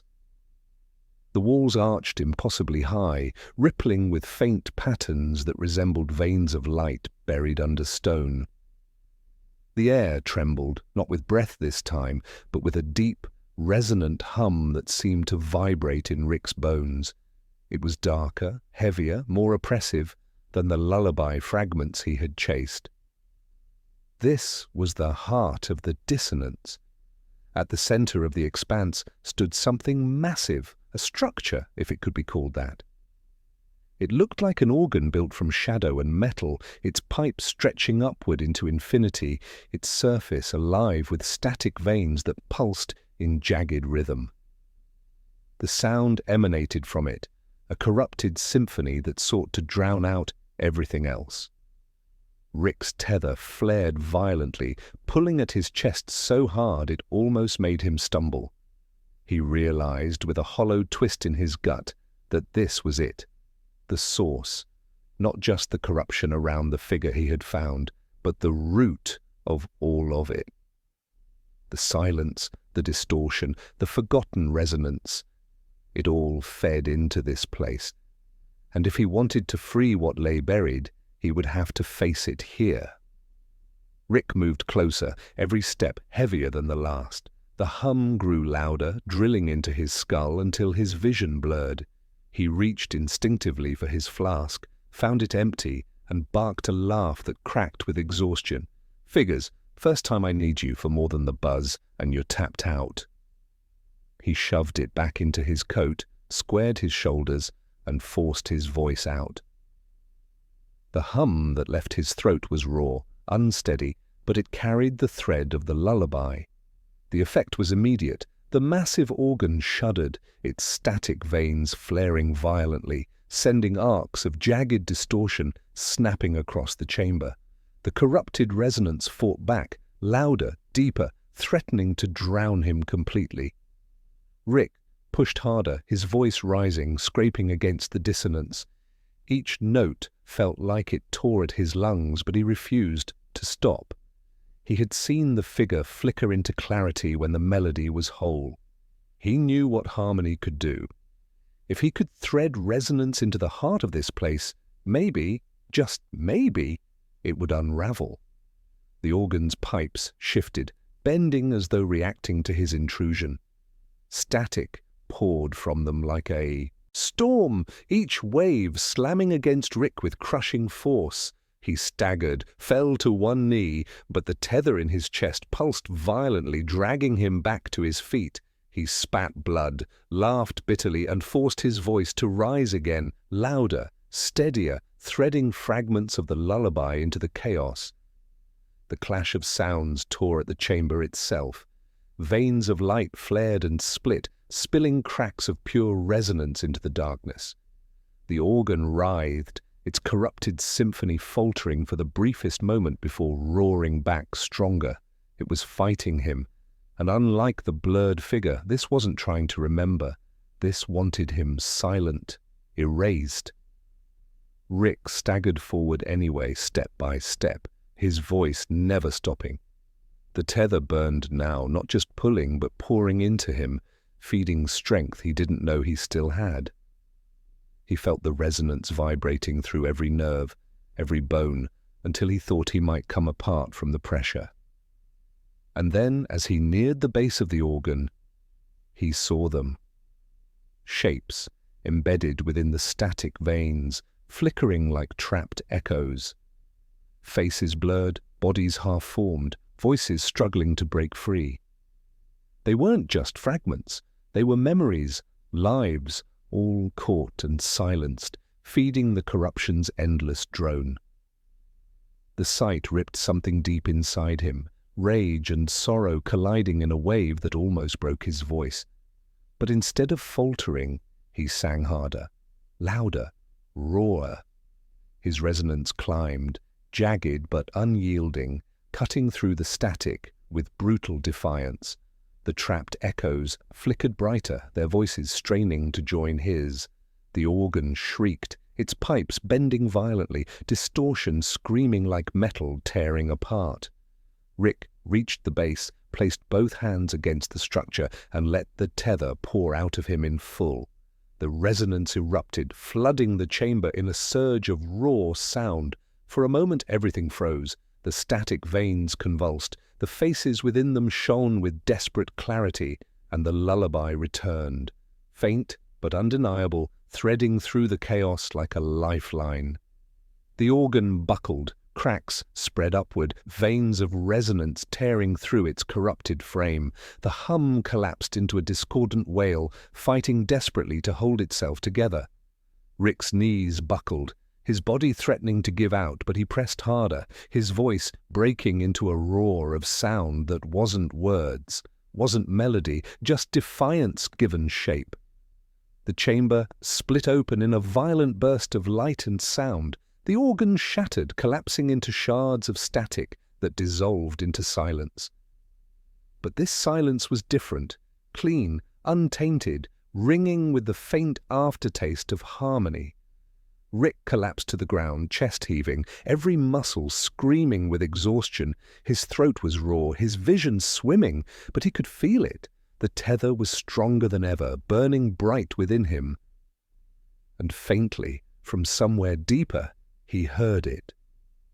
The lullaby, whole, clear, sung not by one voice but many, freed from the static that had bound them. He closed his eyes, a broken laugh escaping his lips. Guess that's one verse down, plenty more to go. The ground shifted beneath him, opening another path into the depths. The tether tugged once more, insistent. Rick dragged himself up, swaying but unwilling to stop. He spat blood, wiped his mouth, and grinned through the pain. "All right, Void, round 2. And with that he stepped forward, carrying the song that refused to die. Rick stumbled into the new passage, every step an act of defiance against the weight pressing down on him. His throat still burned from the clash, raw and ragged, but the tether in his chest pulsed brighter than ever, pulling him forward like a heartbeat that belonged to something greater than himself. The silence that followed the organ's collapse wasn't empty. It hummed faintly with the resonance of the freed voices, their song drifting like embers caught in a draught. Each note was fragile, but alive. It steadied him, reminded him that he hadn't broken for nothing. The tunnel narrowed, walls pulsing with faint strands of light that shimmered in rhythm with the tether. The stone underfoot wasn't just stone anymore. It vibrated, carrying whispers of the lullaby in low, almost inaudible threads. Rick placed his palm against it as he walked, letting the resonance hum through him, grounding him in its rhythm. It wasn't guidance so much as a reminder. He wasn't alone, not anymore. Yet with each step forward, the air grew heavier. The faint harmony was countered by something else, something deeper and darker that seeped from cracks in the walls like smoke. The silence here wasn't passive. It bristled, restless, like a beast stirred from sleep. Rick could feel it circling at the edges of perception, waiting for him to falter. He spat, muttered under his breath, "Yeah, yeah." Seen scarier shadows in an alley at 3 a.m. His voice sounded weaker than he intended, but the sound still held. That mattered. The tunnel opened again into a vast chamber, though this one was different from the organ's cathedral. The air shimmered, thick with distortion that made the space ripple and bend. Shapes flickered in the haze, half-formed corridors, stairways leading nowhere, doors that dissolved when he looked too long. It was a labyrinth built from resonance itself, fragmented and broken, a space that shifted in response to sound. The tether in his chest throbbed violently, and Rick knew without doubt this was another trial. He stepped inside, and immediately the ground shivered. The labyrinth stirred, reacting to his presence. A low hum rolled across the chamber, deeper than thunder, rattling his ribs. Rick steadied himself, exhaling slowly. He couldn't brute force this one. The organ had been about raw resistance, but this was about finding the right path, threading through chaos with precision. He closed his eyes, letting the tether guide him. A fragment of the lullaby rose in his throat, soft, deliberate. The labyrinth shifted, walls pulling apart ahead of him, forming a narrow corridor. He followed, keeping his voice steady, each note aligning with the shimmer of the walls. It was working. The resonance opened paths, reshaping the chaos into something traversable. But the labyrinth didn't stay passive. The distortion fought back, walls collapsing or twisting whenever his voice wavered. Once, his throat caught on a note, and the corridor ahead folded in on itself, nearly crushing him before he forced the melody back into place. The message was clear. Only constancy, only truth of tone could carry him through. Rick pressed forward, sweat slicking his brow, each breath scraping raw against his throat. The labyrinth's hum rose in pitch, testing him, trying to drown out his song with waves of static. He countered with sharper, louder bursts of resonance, weaving fragments of the lullaby into patterns the static couldn't quite consume. For every collapse, he rebuilt, forcing a path step by step. As he advanced deeper, he began to notice shadows moving along the shifting walls. At first they were formless, rippling like smudges of smoke, but as he drew nearer to the heart of the labyrinth, they took on clearer shapes, figures, faint and blurred, much like the one he had seen before. They pressed against the walls, their mouths open in silent cries, as though begging to be freed. His chest tightened, the tether burning with urgency.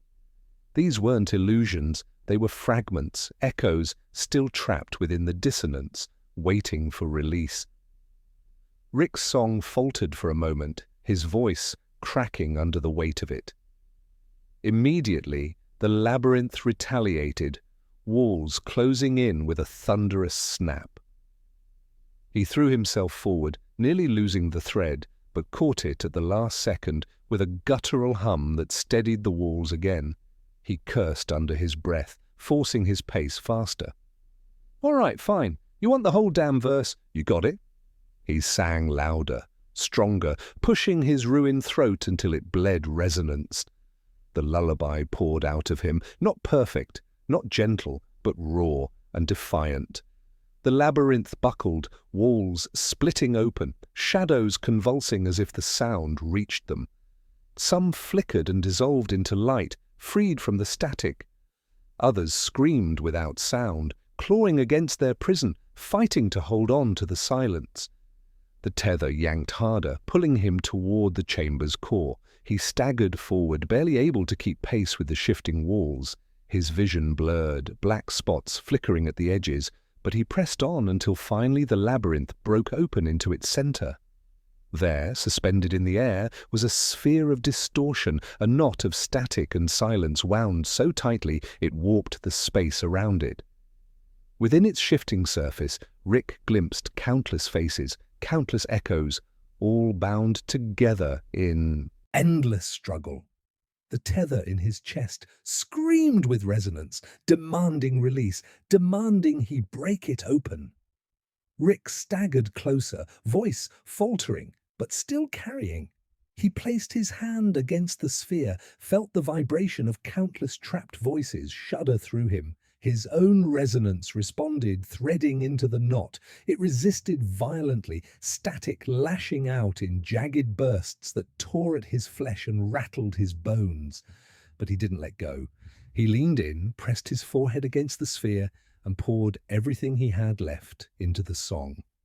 The lullaby surged, stronger than it had ever been, bolstered not just by him, but by the echoes he had freed. Their voices joined his, layering into a fragile harmony that wrapped around the knot of static. The sphere convulsed, screaming in distortion, before splitting in a blinding flash of light. The chamber shook violently, walls collapsing as the labyrinth dissolved. The trapped echoes poured out, voices rising in a chorus that filled the silence with living sound. Rick was thrown to the ground, his body racked with exhaustion, but even through the haze he could hear it. The lullaby, whole and unbroken, carried on countless voices. The tether in his chest burned with fierce clarity, no longer just a guide, but a bridge between him and everything he had freed. He lay on the shattered floor, a ragged smile breaking across his face despite the blood on his lips. Yeah, that's more like it. The chorus faded into the distance, leaving only a single, faint thread pulling him onward. Another path opened ahead, leading deeper still. Rick dragged himself upright, swayed on his feet, and grinned with the stubborn fire that refused to go out. Still not done, huh? Fine. Let's see how deep this rabbit hole goes. And with the tether blazing in his chest, he stepped forward once more, carrying the song through the silence that waited beyond. Rick's boots scraped against the fractured stone as he pressed onward, the tether inside his chest, glowing hotter with each step. The echoes of the freed lullaby still shimmered faintly in the air behind him, fading like stars at dawn, but their presence lingered inside him, woven into his pulse. Every note had left its mark, strengthening the resonance in his bones. Yet the silence ahead was heavier, more absolute than anything he had faced so far. It didn't feel empty, it felt deliberate, like a hand pressed firmly over the mouth of the world. He entered a narrow passage, walls close enough that his shoulders brushed against them, and the tether tugged him deeper until the corridor widened again into a chamber so vast it seemed to have no ceiling. The air here was still, unmoving, thick with a kind of hush that bent sound before it could form. Rick tried to breathe, but the silence pressed against his chest like a weight. Even his footsteps were swallowed whole, leaving no trace behind. He muttered just to test it. Great. A room that he'd... Eat sound! My favorite! Nothing came out. His lips moved, his throat strained, but no sound left him. Panic stirred in the pit of his stomach. The tether throbbed violently, its resonance trapped within him, aching for release, but every attempt was strangled before it could escape. For the first time since entering this place, Rick felt truly voiceless. The silence in the chamber wasn't passive, it was predatory.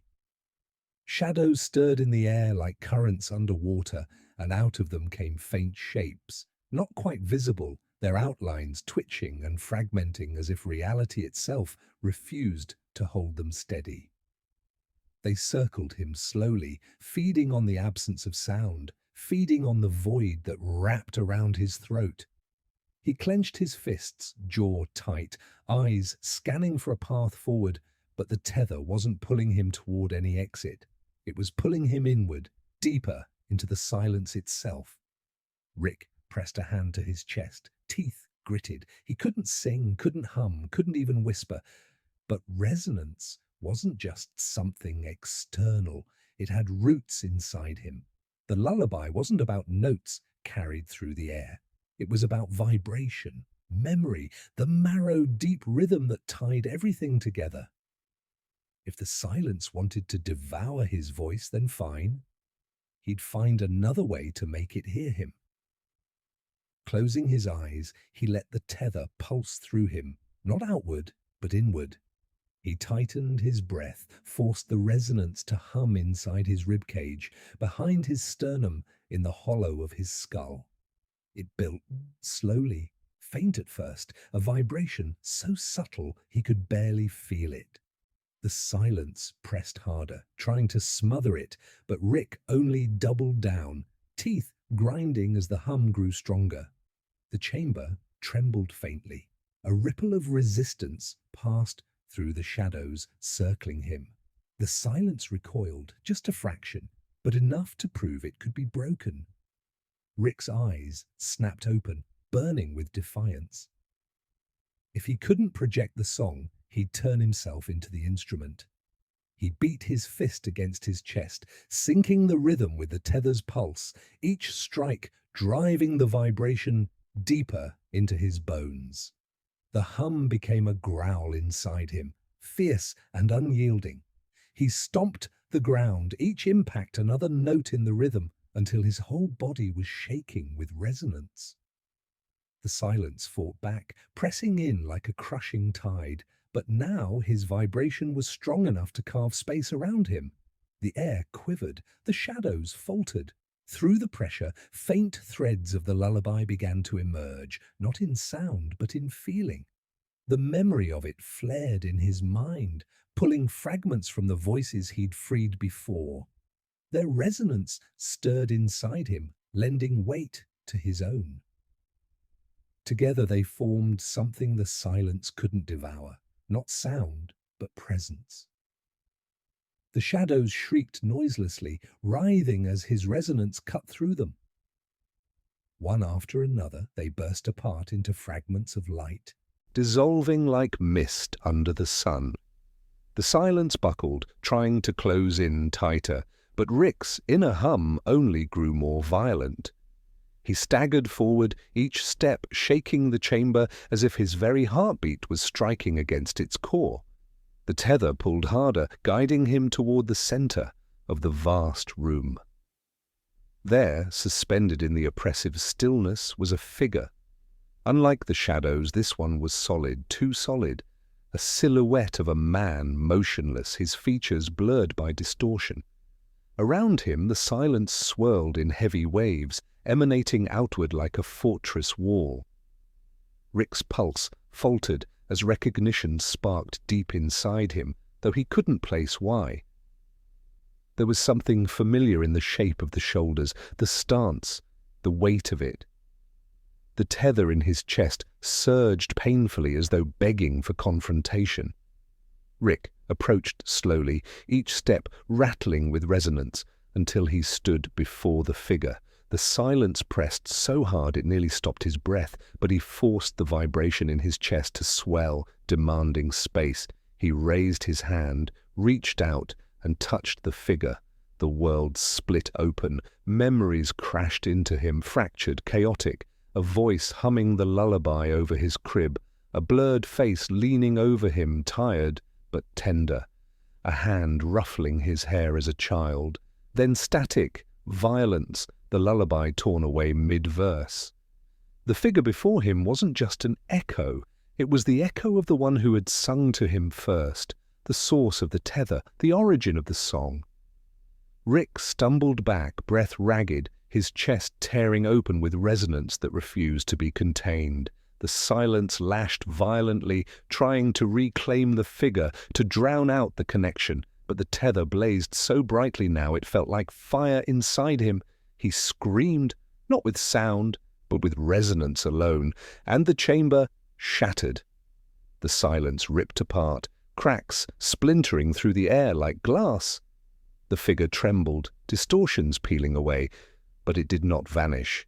It remained, suspended, caught between release and captivity. The tether pulled at Rick with unbearable force, demanding he give more, demanding he finish what he started. His knees buckled, body shaking, as the resonance tore through him, threatening to break him entirely. He pressed both hands to his chest, forcing every shred of himself into the tether, into the lullaby, into the connection that tied him to the figure. He felt his own voice dissolve, his own edges blur, but he didn't care. If this was the way to reclaim the song, then so be it. The figure stirred, a faint hum vibrating through the ruin of silence. Rick's eyes widened as the lullaby rose again, fragile but unmistakable, carried not just by him, but by the other presence. Two threads now, intertwining, resonating as one. The silence shrieked its last, collapsing into nothingness. Rick fell to his knees, every ounce of strength gone, but the tether no longer burned. It glowed steady and warm, anchoring him in a way it never had before. The figure remained ahead of him, still blurred, still indistinct, but no longer imprisoned. It radiated the same resonance that lived inside Rick, like two halves of a whole.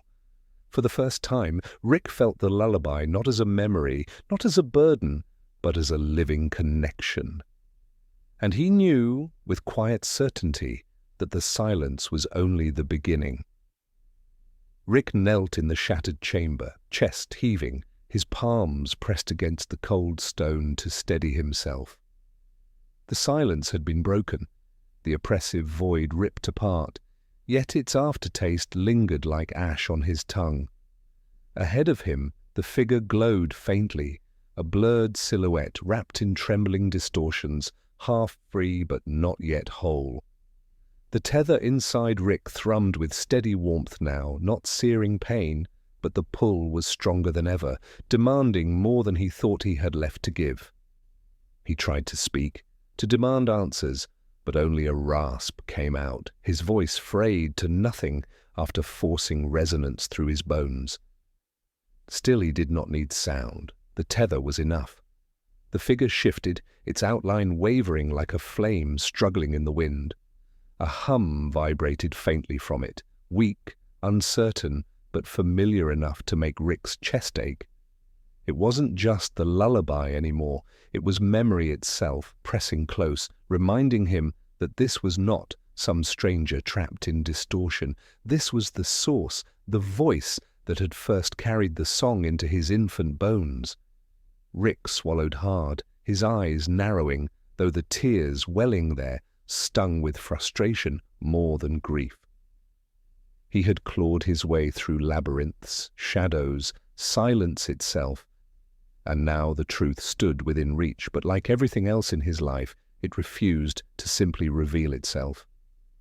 The tether pulsed again, dragging him forward. He rose unsteadily, each step heavy as though the ground were pulling against him, and reached toward the figure once more. The distortion resisted, lashing out in rippling waves that struck him with force, throwing sparks of resonance through his veins. He staggered, groaned, but planted his feet. This wasn't the crushing silence anymore. It was something more personal, a defense woven into the very fabric of the figure itself. Rick gritted his teeth. "You're not hiding from me. Not anymore." His voice cracked, but the tether amplified the intent behind it. The distortions rippled in response, faltering as though uncertain. Rick pressed closer, letting his resonance flare, though it burned his body raw. He had learned something in that chamber of silence. Sound wasn't necessary for the song to exist. Presence was. He placed his hand against the figure again, and this time, instead of forcing, he matched its rhythm. The tether pulsed, his heartbeat syncing with the faint hum radiating from within the distortion. Slowly, carefully, he aligned himself, not overpowering, but resonating together. The resistance weakened. The distortion peeled back in thin layers, revealing glimpses beneath. The outline of a face, too quick to hold, a hand lifting slightly, trembling as though to reach back. Rick's throat tightened. He wanted to demand the truth, to drag it out into the open, but he knew brute force wouldn't free this. Connection would. So he closed his eyes, reached inward, and let the lullaby rise again, not sung but remembered, carried in silence by every nerve in his body. The fragments of voices he had gathered on his journey stirred within him, echoing through the tether, weaving with his own memory of the song. One by one they layered together, forming something whole. The figure shuddered, distortion fracturing like old glass. The hum grew louder, steadier, resonating with Rick until it filled the chamber with invisible vibration. For a moment, Rick felt weightless, suspended between himself and the other presence, as if both were caught in the same breath. Then the tether flared with blinding light, and the distortion tore away in a violent burst. The impact threw Rick back, slamming him against the stone. His head cracked against the ground, stars bursting in his vision.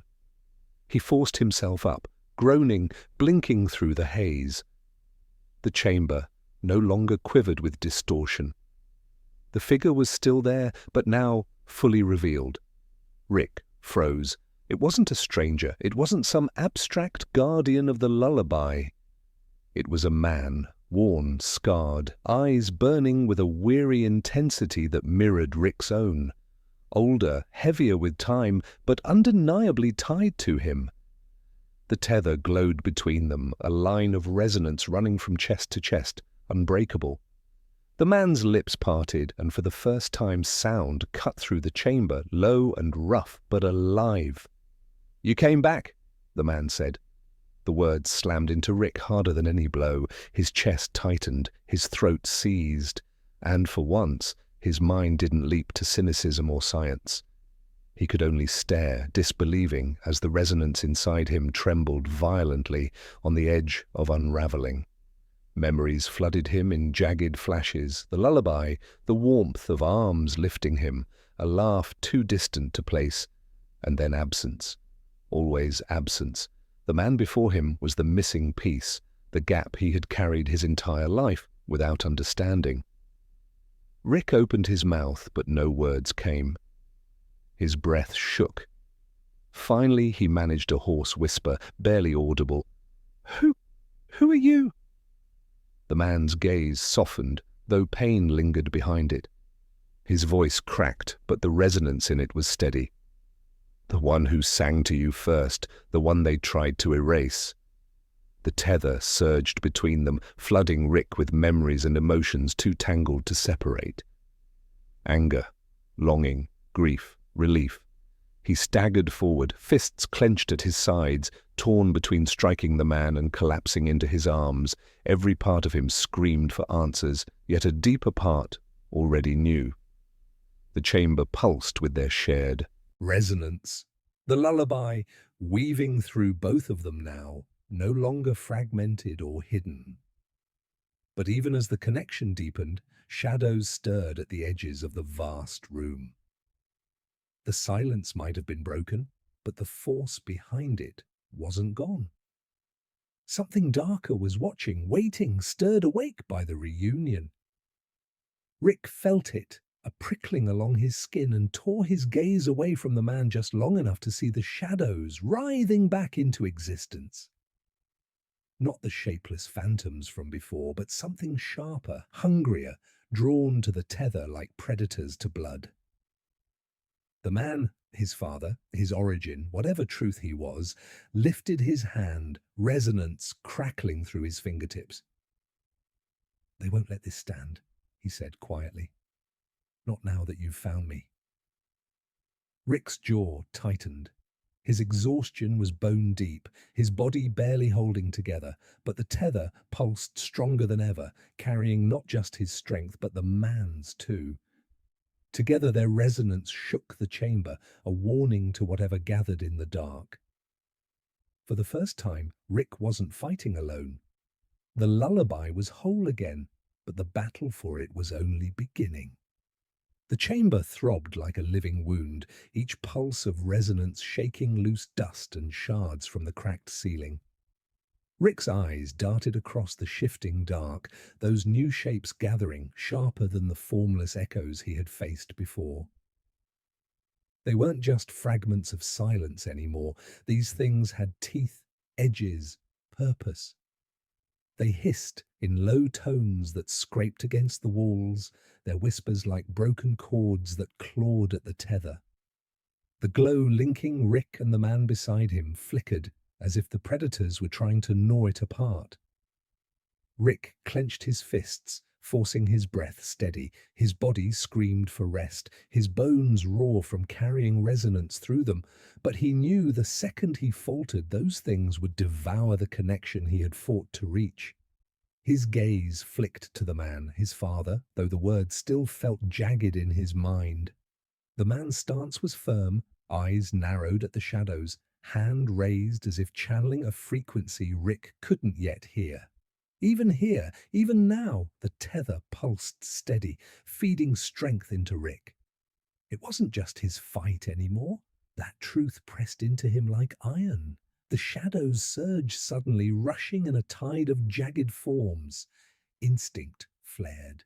Rick let the resonance burst through him, his body snapping upright with a force that cracked stone beneath his feet. The hum tore from his chest in a shockwave, slamming into the first line of creatures and scattering them back into the walls. The chamber rang with their shrieks, a dissonant counter to the tether's song. But they regrouped faster than the phantoms before, bending the shrieks into twisted harmony, reshaping themselves as if learning from the attack. Rick cursed under his breath, shoulders tensing. These weren't mindless echoes, they were something born to destroy resonance, a countermeasure, a cage within a cage. His father stepped forward, his own hum rising, deeper, older, carved from years Rick couldn't fathom. The sound didn't explode outward, it spread like a tide, a low vibration that rolled beneath the floor, through the walls, weaving into the very foundation. The shadows writhed, their sharp edges dulled by the frequency, but not destroyed. Rick felt the tether blaze brighter in response, harmonizing their two presences together. For a fleeting moment the thought struck him, it wasn't just reunion, it was fusion. He met his father's eyes, saw the recognition there. "Together," the man said simply. No speeches, no explanations, just the demand of survival.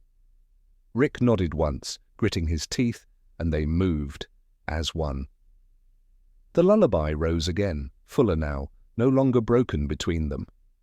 Rick carried the sharp edges, the rebellion, the force that shattered walls. His father carried the depth, the root, the grounding that bent the chamber itself to their will. The tether wove them together, and their combined resonance crashed against the shadows in waves. Each impact tore chunks of darkness apart, scattering them like smoke burned away by light. Still the things pressed closer, relentless, their bodies reforming after every strike, feeding on the fractures left behind. The tether vibrated violently under their assault, straining at the edges. Rick felt the pressure building, a warning that the connection could rupture if they pushed too far. Panic clawed at the back of his mind. He had just found this, just found him, and already the universe was trying to rip it away. His father's voice cut through the rising storm, steady even as the chamber cracked around them. They can't be destroyed, not like this. They're born of the silence. Every break we leave, they'll take shape again. Rick spat blood, wiping it with the back of his hand. Then what? We just keep them busy until they get bored. No, his father said firmly, his hum deepening, vibrating through Rick's bones. We change the song, give them no silence to cling to. The idea hit Rick like a strike to the gut. Fill the void completely. A resonance with no fractures, no spaces left behind. Perfect unison. But the cost was obvious. He felt it in the tether's strain, in his own body on the brink of collapse. To sustain something like that would burn them both. He looked at his father, at the lines carved deep into his face, the exhaustion buried in his eyes, but hidden beneath resolve. And Rick understood. His father wasn't asking for survival. He was asking for completion. The chamber trembled again, the shadows closing, their edges scraping against the tether with sparks of black fire. Rick let the breath shudder out of him and set his stance. He had always lived with absence, with the hollow ache of something missing. Now, for the first time, he had the chance to fill it, even if only for a moment. Fine, Rick muttered, his voice breaking but his eyes blazing. Let's give them the full song. They raised their hands together, the tether blazing with light so fierce it seared Rick's vision white. The lullaby surged out of them, no longer a fragile thread but a tidal wave, filling every crack, every hollow, every shred of silence with living resonance. The chamber groaned, walls fracturing, stone liquefying under the force. The shadows screamed, their forms unraveling as the absence they fed on vanished beneath the weight of unbroken song.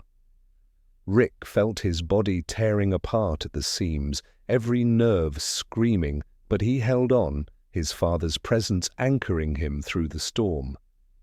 For an endless moment there was no darkness, no silence, no absence, only the lullaby, complete, whole, undeniable. And then it was gone. Rick collapsed to his knees, chest heaving, the tether dim but unbroken. Around them the chamber lay in ruin, the shadows gone, the air trembling with the echo of their resonance. For the first time, the oppressive weight of silence was truly lifted. He forced his head up, sweat stinging his eyes, and looked at the man beside him. His father knelt too, his body trembling, his glow flickering like a dying flame. He met Rick's gaze with a faint, weary smile. "You carried it," he whispered. "Even without me, you kept it alive." Rick's throat tightened, his vision blurring. There were 1,000 things he wanted to say, questions he had burned his life chasing, but all of them crumbled beneath the raw truth of this moment. He reached out, gripping his father's arm, grounding himself in the reality that he was here, that the tether was real. But in the corner of his vision, Rick saw it, the faint stir at the edges of the ruined chamber. Not shadows, not silence, but something deeper, older, awakened by the force of their union. The lullaby may have broken its cage, but in doing so, it had called something greater from the dark. Rick's jaw clenched, the weight of the revelation pressing down. This wasn't the end. It was only the doorway. And the tether, still pulsing faintly between them, promised that he wouldn't face what came next alone. The ruins of the chamber smouldered in silence, but not the empty kind Rick had grown used to fighting. This was a silence after the storm, heavy with weight, thick with expectation. Dust hung in the air like suspended ash, shimmering faintly where the tether's dim light brushed against it. Rick remained on his knees, lungs scraping for air, every muscle screaming, his bones feeling hollowed out by the resonance they had unleashed. His father was worse. The glow around him faltered in fits and starts, breaking apart into fragments of light that wavered like fireflies before dimming again. He leaned forward, palms pressed to the ruined ground, each breath a ragged pull. Yet even so, when Rick shifted toward him, the man shook his head, a faint command in the gesture. Not yet. Rick's jaw tightened. He wanted to argue, to grab him by the shoulders and shake some sense into him, but the tether between them whispered otherwise. His father wasn't finished, even if his body was. Something was being held back, something deliberate. The chamber creaked, the fractured stone groaning under the strain of what had been unleashed. Rick's attention snapped to the edges where shadow had once swarmed. Now, something new stirred there. Not shapes, not whispers, but depth itself. The walls didn't just stand, they breathed. The cracks didn't just spread, they pulsed. It was as if the void itself had noticed them. Rick swallowed hard, bile rising in his throat. "You feel that?" His father nodded faintly, eyes fixed on the darkness, as though it were a presence watching them in return. "It woke," he said, his voice so low Rick almost missed it. The words sank in, cold as stone. Rick forced a laugh, sharp and hollow. "Great. We killed the shadows just to wake up their boss. Classic." But inside there was no humor, only the gnawing dread that they had stepped past the edge of something meant never to be touched. The tether pulsed again, faint but steady. His father finally pushed himself upright, swaying but unyielding. He turned to Rick, and for the first time, the exhaustion peeled back just enough for something else to show through. Resolve. Not the cold kind of survival Rick had lived by, but something older, steadier. "You need to listen now," his father said, each word deliberate, carved from what little strength he had left. "The lullaby wasn't just for you. It was never only comfort. It was a seal."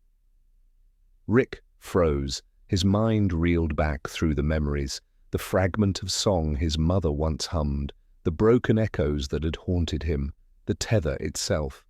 A seal. Not protection, not memory, but a barrier. His pulse hammered. "You mean all this time it wasn't about me?" His father's eyes softened, but the truth in them cut sharper than any denial. "It was both. You carried it because you had to, but the song's true purpose was to keep this," he gestured toward the pulsing darkness, "from breaking free." The words settled like lead. Rick's mouth went dry. For so long he had chased the fragments, searching for meaning, for some lost piece of himself. And now he learned he had been walking with a cage inside him, keeping something at bay without even knowing it. The chamber quaked suddenly, a low groan that rattled through their bones. From the far end, the darkness deepened, pulling inward, condensing into a form that wasn't shape so much as suggestion, an outline that refused to be named. Rick's breath caught as the tether jolted, strained by the presence pressing against it. His father staggered, gripping Rick's arm, grounding them both. "We don't have long. If it takes form, the tether won't hold." Rick's mind raced, panic clawing at the edges. He had no plan, no weapon, nothing but the resonance still echoing painfully in his body. His instincts screamed to fight, to push back with everything left, but a deeper part of him recognized the futility. This wasn't another shadow, another silence-born predator. This was what silence had been hiding. "Then what?" Rick demanded, his voice cracking under the weight. "We already burned half our lives holding the thing down, and it's still waking up. What the hell do we do now?" His father's gaze locked with his, steady, unwavering. "We don't hold it. We rewrite it." The words stopped Rick cold. Rewrite? The seal was built on a single voice, fragile, breakable. But now we've joined two. The tether makes it stronger. If we can bend the resonance together, not just to close, but to reshape. His father's grip tightened on Rick's arm. We don't just cage it. We change the song it answers to. Rick's heart slammed against his ribs. The idea was insane, dangerous beyond comprehension, but something in it rang true. Not destruction, not suppression, but transformation. The chamber pulsed again, the presence pressing closer, its outline thickening into something almost tangible. The air grew heavy, crushing against Rick's chest, forcing his breath shallow. He felt his father's hum, trembling to life beside him, weak but steady, urging him to follow. Rick closed his eyes, forcing the terror back, pulling up what remained of the lullaby inside him. The tether warmed, threads weaving tighter as his voice joined the fading glow of his father's. This time, though, they didn't push outward in force. They bent inward, weaving not against the darkness, but into it. The presence shuddered, its form rippling as the song touched it. It resisted, a guttural hum vibrating from the walls, shaking Rick's teeth loose in his skull. Pain seared through his body, the tether nearly snapping under the strain. Rick screamed through clenched teeth, forcing the resonance tighter, bending his own jagged tones into his father's steadier rhythm. The tether blazed, their voices no longer separate, but layered, entwined, reshaping into something new. The darkness writhed, folding in on itself, the outline collapsing into spirals of fractured light and shadow. For a moment it seemed endless, impossible, too vast to bend. But then, slowly, the resonance caught hold. The presence's hum shifted, discord fading into reluctant harmony, like a storm being coaxed into stillness. Rick felt his body breaking, the strain pulling him apart, but the tether held. His father's voice steadied him, guiding him through the chaos, until at last the presence sank back into the chamber's cracks, not gone, but reformed, its pulse woven into the lullaby's rhythm. The silence that followed was different, no longer hollow absence, no longer oppressive. Balanced, waiting, Rick collapsed forward, palms scraping the fractured floor. His father fell beside him, chest heaving, light flickering but alive. For a long moment neither spoke. The tether pulsed gently, quieter now, no longer strained. Finally, Rick lifted his head, his throat raw. We actually did it. His father's faint smile returned, weary but real. We changed the song. Rick wanted to let relief wash over him, to sink into the fragile safety they had carved, but the echo of the presence lingered in his chest. It wasn't destroyed, only rewritten. For now. He looked at his father, saw the same truth mirrored in his eyes. The tether had given them this victory, but it had also bound them to what came next. Whatever they had woken would not sleep forever. And Rick knew with bone-deep certainty that their lullaby had only begun. Rick lay there for what felt like hours, though the chamber's stillness made time meaningless. His body was wrecked, trembling from the inside out, but it wasn't just exhaustion that kept him pinned to the fractured floor. It was the realization of what they had done. The lullaby was no longer only his burden, no longer a fragmented memory stitched into his bones. It was alive, reshaped, something far greater than either of them could carry alone. His father stirred first. The faint glow that had threatened to gutter out now pulsed more evenly, though dim, as if he'd found a second wind drawn from the rewritten silence itself. He eased himself into a sitting position, leaning against the cracked wall, and when his gaze found Rick, it held both relief and gravity. "You feel it too, don't you?" his father asked quietly. Rick pushed himself up on his elbows, wincing. "Feel what? The part where every nerve in my body is screaming, or the part where I'm humming lullabies to shadows like some kind of cosmic babysitter?" His father didn't laugh, he only gestured toward the chamber. Rick followed his gaze and only then noticed it. The silence wasn't dead anymore. The walls still pulsed faintly, but instead of oppressive weight, there was rhythm. Subtle, fragile, but steady, like breathing. Rick's throat tightened. "You're saying it worked? Really worked?" "For now," his father said. His tone wasn't warning, so much as acknowledgement. "We changed the song, but that doesn't erase what it is. We've given it form, not destroyed it, which means it can change again." Rick rubbed a hand down his face, trying to steady the storm of thoughts. For so long, he'd wanted answers, closure, anything that would explain why he carried fragments of a song he couldn't remember, why the silence hunted him, why his past was nothing but a locked door. Now the answers were here, and they were heavier than he'd imagined. "So what then?" he asked, his voice rough. "We just keep singing bedtime stories until it stays asleep? That's the plan?" His father shook his head slowly. "Not sleep. Balance. The lullaby isn't just a cage anymore. It's a thread, a tether, not only between us, but between this world and what stirs inside it. If we hold the song, if we guide it, we can keep it from unraveling." Rick gave a bitter laugh, low and unsteady. "You make it sound easy.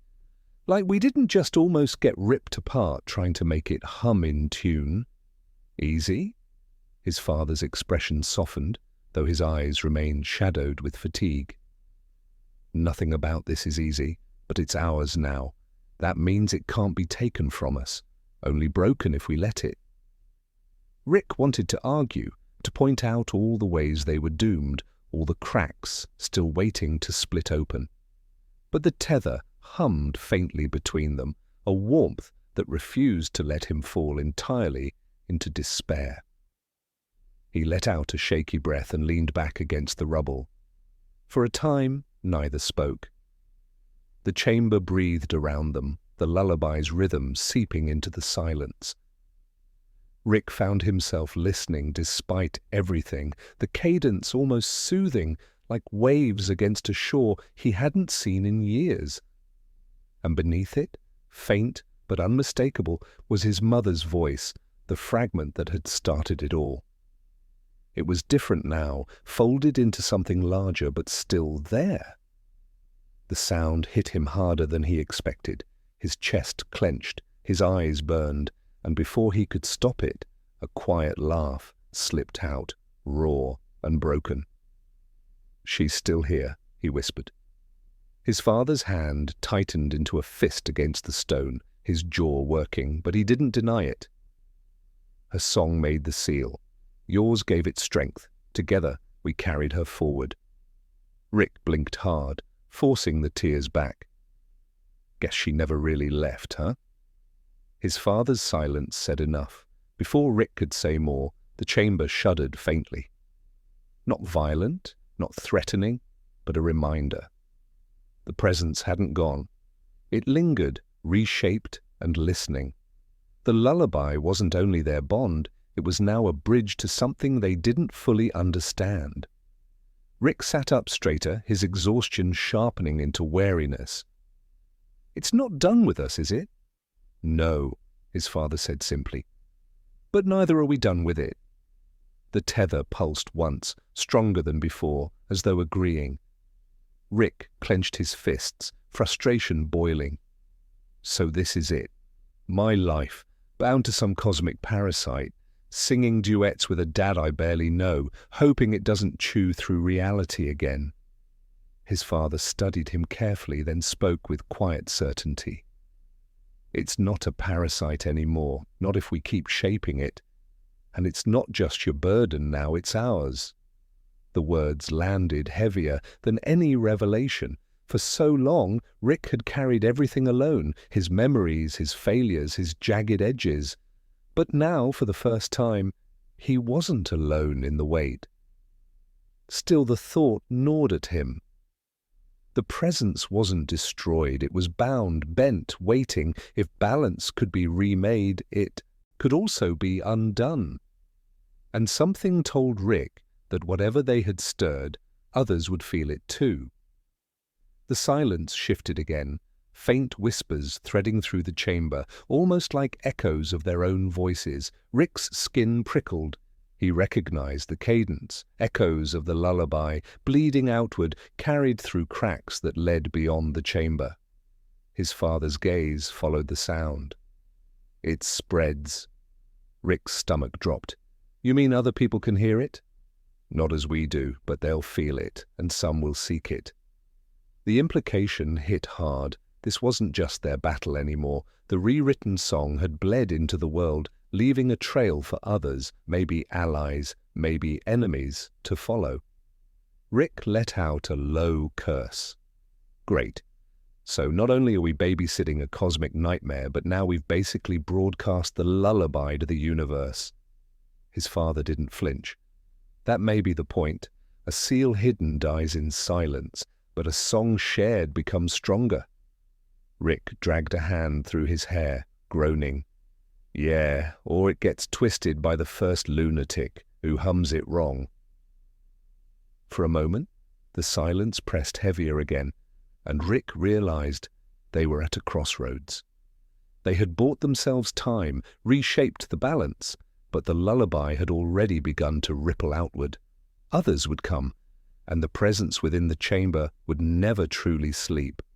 The tether hummed faintly, steady, waiting.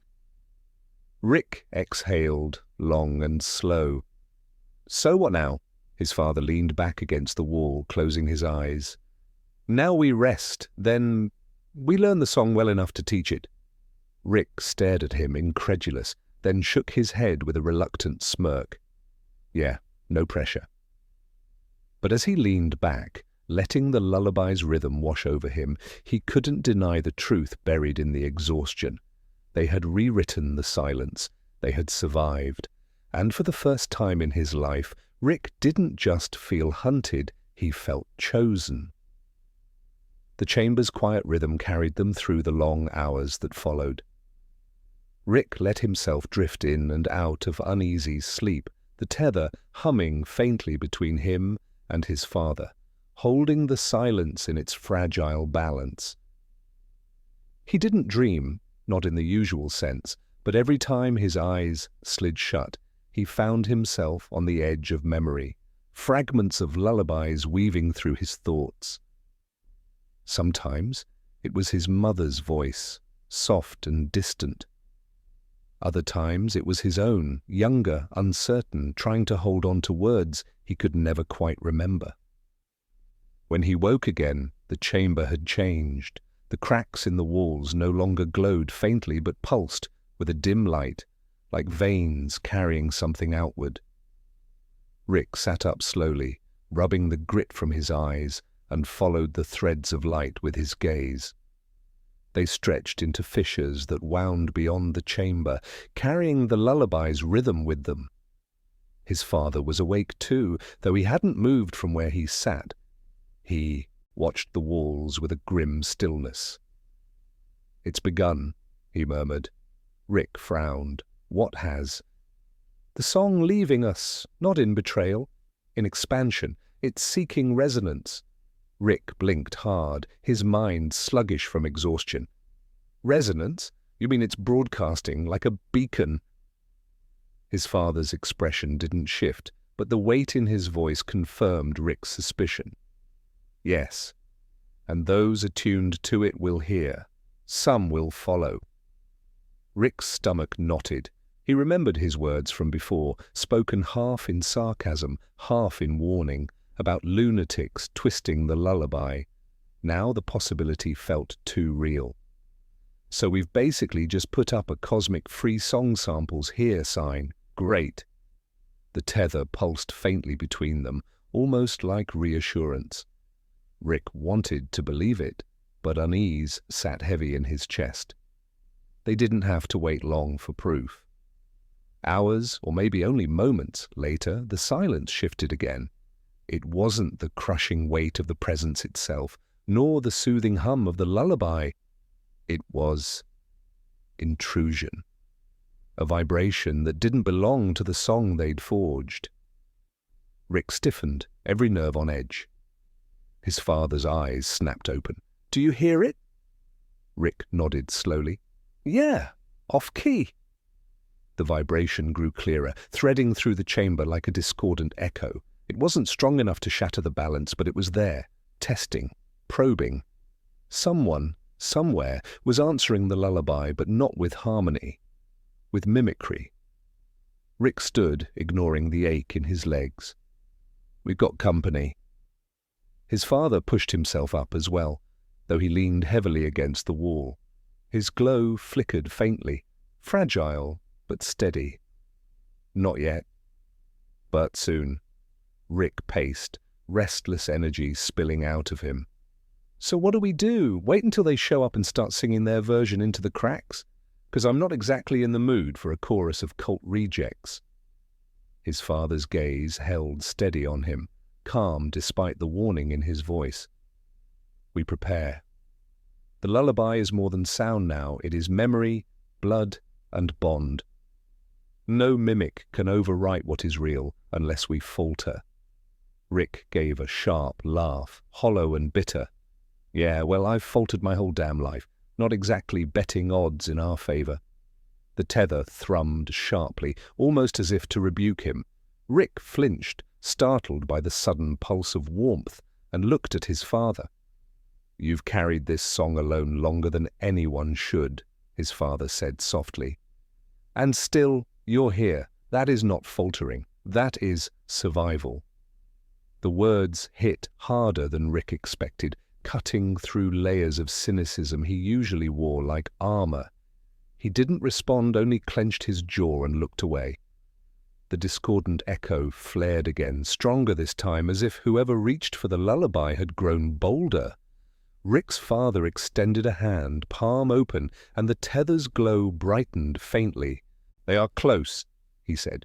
"Not within the chamber, but they've found the outer edges of its resonance. They will come." Rick swore under his breath, then squared his shoulders. "Then we meet them before they get the chance to twist it." His father studied him a long moment, then nodded. "But not in anger. The lullaby does not answer rage. If we fight it with only fists and fire, we will break what we've built." Rick huffed, but didn't argue.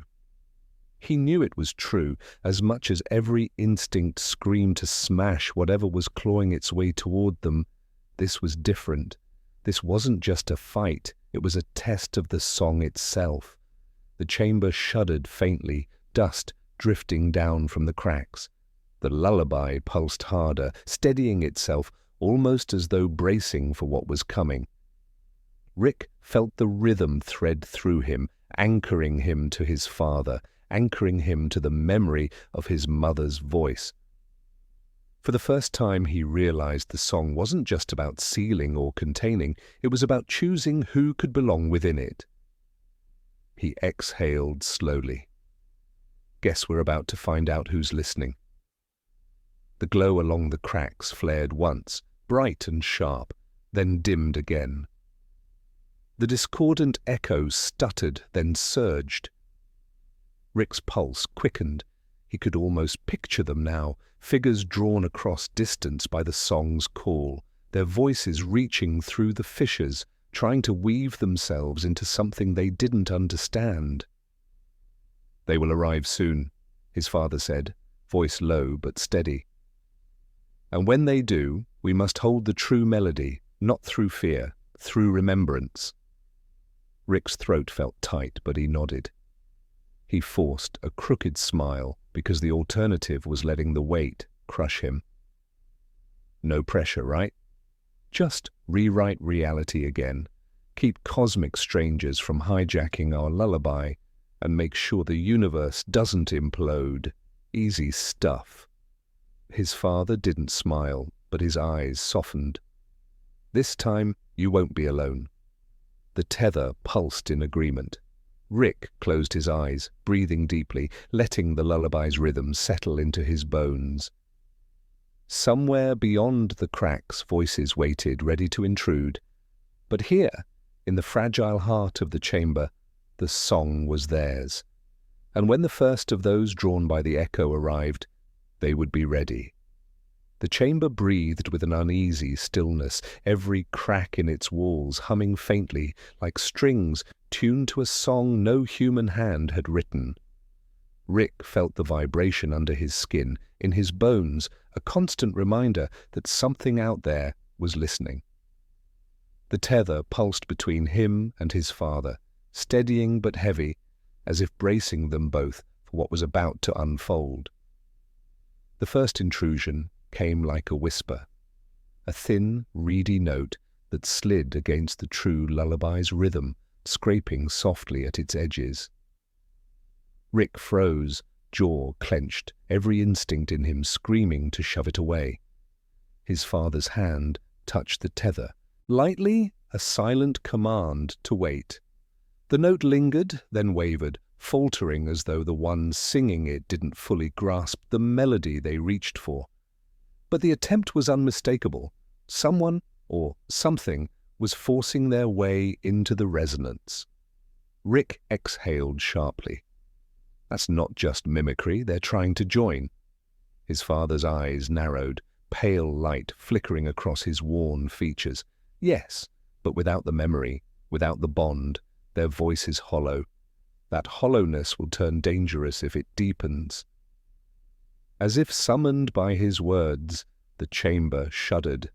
The cracks pulsed brighter, veins of light stretching outward, as though the song itself strained against the intrusion. Rick staggered back a step, then steadied himself, fingers twitching uselessly at his sides. He hated waiting, hated watching. "Then we cut them off," he said, his voice harsh with urgency, "before they find footing." His father shook his head. "Not cut, redirect. If we sever too soon, they will claw harder, and the song may break under their violence." Rick swore under his breath, dragging a hand through his hair. "So what? We let them sing along until they burn themselves out?" "Not sing along," his father corrected. His gaze turned toward the glowing fissures, calm yet implacable. "We show them the melody they cannot counterfeit. The true lullaby will cast out the false when we hold it without falter." The words scraped against Rick's nerves, but he couldn't deny the logic. He took a shaky breath, closed his eyes, and listened.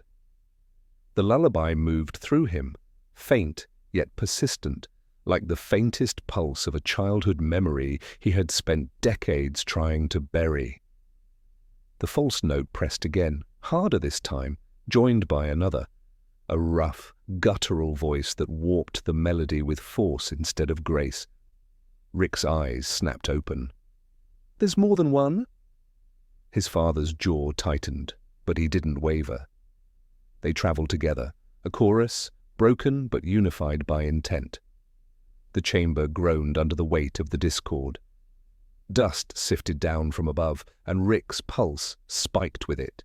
His first instinct was to lash out, to overwhelm the noise with fire, with anger, with raw defiance. But the tether pulsed again, grounding him. "You are not fighting them," his father said softly, as though reading his thoughts. "You are remembering. Let the song speak through you." Rick shut his eyes again, forcing himself to let go of the restless anger boiling in his chest. He thought back, not to the chamber, not to the tether, but to the faintest trace of warmth he had left from childhood. A woman's voice, quiet and gentle, carrying words he never fully caught but felt anyway. The lullaby rose inside him, fragile but real. He let it slip past his lips in a low hum. The false voices faltered. The guttural one wavered, breaking for an instant under the pressure of something it couldn't imitate. Rick opened his eyes and met his father's gaze. For the first time in what felt like forever, they sang together. Different tones, different weight, but bound by the same thread of memory. The chamber flared with their combined rhythm. The cracks shone brighter, and the discordant voices cracked like glass under pressure. Rick felt the resistance, the stubborn push of the intruders trying to cling tighter, but the lullaby pressed them back, layer by layer. Then came something unexpected. Not all the voices withdrew. One, thin, trembling, didn't fracture under the lullaby. Instead, it wavered in harmony for a fleeting instant, like a stray note, desperately trying to belong. Rick's breath caught. "Did you hear that?" His father's gaze sharpened. "Yes. One among them is not false, only lost." Rick's stomach turned. He wanted to dismiss it as a trick, a manipulation, to weaken their guard, but he knew the difference. He had spent his life listening for lies, and this wasn't one. The tether pulsed hard, almost like a question. Rick swallowed, torn between instinct and memory. So what? We let them in, we don't even know what the hell they are. His father's expression softened in a way Rick hadn't seen before, faint grief laced with fragile hope. "We don't need to know yet. The song will decide. If they are true, it will hold them. If not, it will break them." The chamber rumbled again, cracks glowing with a sharp brilliance. The discordant voices screamed, shattering against the lullaby's strength. But the one trembling note remained, faint but steady, echoing like a child knocking at the door of memory.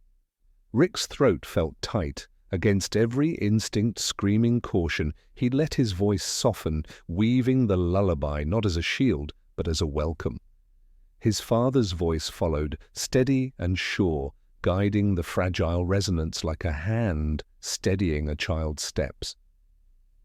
The note quivered, then slowly began to align, not perfect, not strong, but unmistakably real. For the first time, the cracks didn't feel like boundaries, they felt like openings. Rick shivered, torn between awe and dread. "We're not just defending this thing anymore," he whispered. "We're expanding it." His father's glow flickered brighter, and for once his voice carried something close to pride. "Yes, the lullaby is not a prison, it is a choice, and tonight it has chosen." Rick looked back at the glowing fissures where one faint note now trembled in fragile harmony. Beyond the chamber, the darkness still seethed with echoes, hungry and false. But here, in the heart of the song, something new had begun to take shape. And though Rick could feel the weight of danger pressing closer for the first time in years, he didn't feel entirely alone. The silence that followed was not peace. It was anticipation. The chamber held its breath, the glow of the fissures softening into a steady pulse that felt almost alive. Rick's chest heaved. As he tried to steady his breathing, his ears still ringing with the echo of that fragile note. It lingered like an afterimage burned into the mind, faint yet impossible to ignore. His father stood motionless, gaze fixed on the trembling harmony that now flickered within the cracks. The light reflected across his face, hollowing the lines of age, and for an instant he looked less spectral, more human, as if the lullaby itself granted him a fleeting solidity. Rick rubbed his temples, muttering low. "This is insane. 1 minute we're drowning in noise, the next— What? Some stray voice gets an invite into the family choir?" "Not invited," his father corrected gently, though there was gravity in his tone. "Recognized. The song does not open for the false, Rick. That resonance was no trick. It was a memory answering another." Rick froze, that word cutting sharper than any blade. Memory. His mind tugged at threads he didn't want to touch, faces blurred by time, hands he couldn't remember holding, but somehow still felt the warmth of. The lullaby had always been just beyond his grasp, like trying to recall a dream upon waking. But this was different. This note hadn't been conjured by him. It was real, external. The fissures pulsed again, brighter, as though urging him to see beyond his own doubt. Somewhere inside their glow, the note trembled, fragile but insistent. Rick swallowed hard. If it's real, if it's not just some cosmic scam, then who the hell are they? His father didn't answer immediately. His silence stretched long enough that Rick almost snapped at him. But then the older man spoke, voice low, reverent.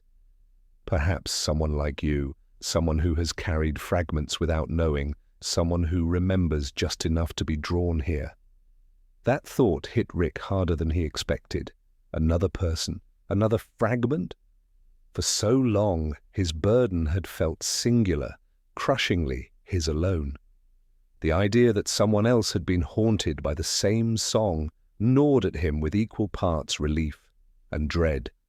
Before he could wrestle with the thought further, the chamber quaked. The cracks widened, spilling light so sharp it carved shadows into the walls. And then, for the first time, something pressed through, a shape, half-formed, wavering as though struggling between presence and absence. The lullaby held it at the threshold, neither rejecting nor accepting outright. Rick felt the tether tighten between him and his father, grounding him against the pressure that surged with the intruder's arrival. The voice returned, that same trembling note, quivering against the harmony, like a child's first uncertain attempt at speech. It was raw, searching, and painfully real. Rick's throat went dry. He stepped closer to the fissures against every survival instinct in him. "Say it again," he whispered, though he didn't know why. "Sing it." The note wavered, then steadied, aligning for a brief instant with the lullaby's pulse. The light flared, and for a heartbeat Rick swore he saw more than shape. A figure, blurred, distorted, but undeniably human. The glimpse vanished almost as quickly as it appeared, but it was enough to send his pulse racing. His father's eyes sharpened. "They are crossing. The song allows it." "Crossing from where?" Rick snapped, though his voice cracked with awe rather than anger. "And why now?" "Why me?" "Because the false ones drove them here," his father answered. "And because you answered when they called." Rick opened his mouth to argue, but the chamber roared again, the harmony shuddering as the other voices returned. Not the fragile note this time, the chorus of broken false echoes clawing against the lullaby with renewed fury. Their screeches tore through the resonance, rattling Rick's bones. He stumbled, clutching the tether instinctively. "They're back! Stronger!" "They will not tolerate one of their own slipping free," his father said, grimly. "They will tear the song apart to drag them back." The fissures flared violently, light and shadow colliding. The fragile voice cried out, faltering, as the false ones surged like a tide pressing against a dam. Rick felt it, an overwhelming pressure of hunger, of rage, of desperate imitation. The lullaby buckled, panic surged in his chest. "We can't hold this! They'll break through!" His father's hand pressed over the tether, and the glow from his form brightened. "Not if we strengthen it. The song has accepted you, Rick. It will not hold unless you give it your full voice." Rick's heart pounded. He wanted to fight with fists, with fire, with anything but this vulnerable, unbearable act of remembering.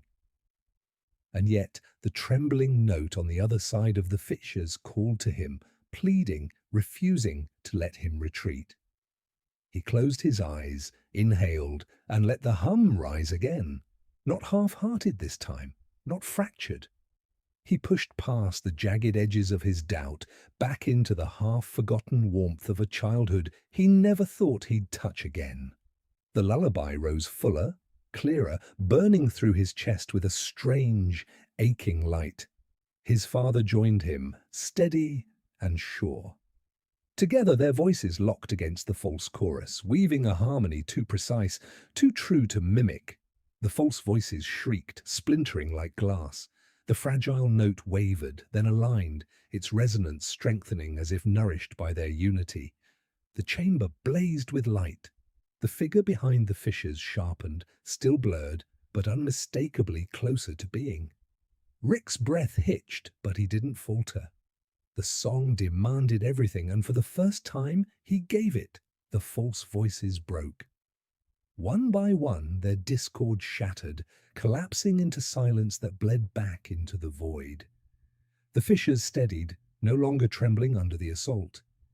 What remained was the lullaby, full, unbroken, carrying 3 voices now instead of 2. Rick opened his eyes, throat raw, and stared at the fissures. The shape within them lingered, stronger than before, hovering at the edge of emergence. He turned to his father, voice low, hoarse. "Tell me you saw it. Tell me you heard it." His father's expression was grave, but his voice carried a weight Rick had never heard before. Hope.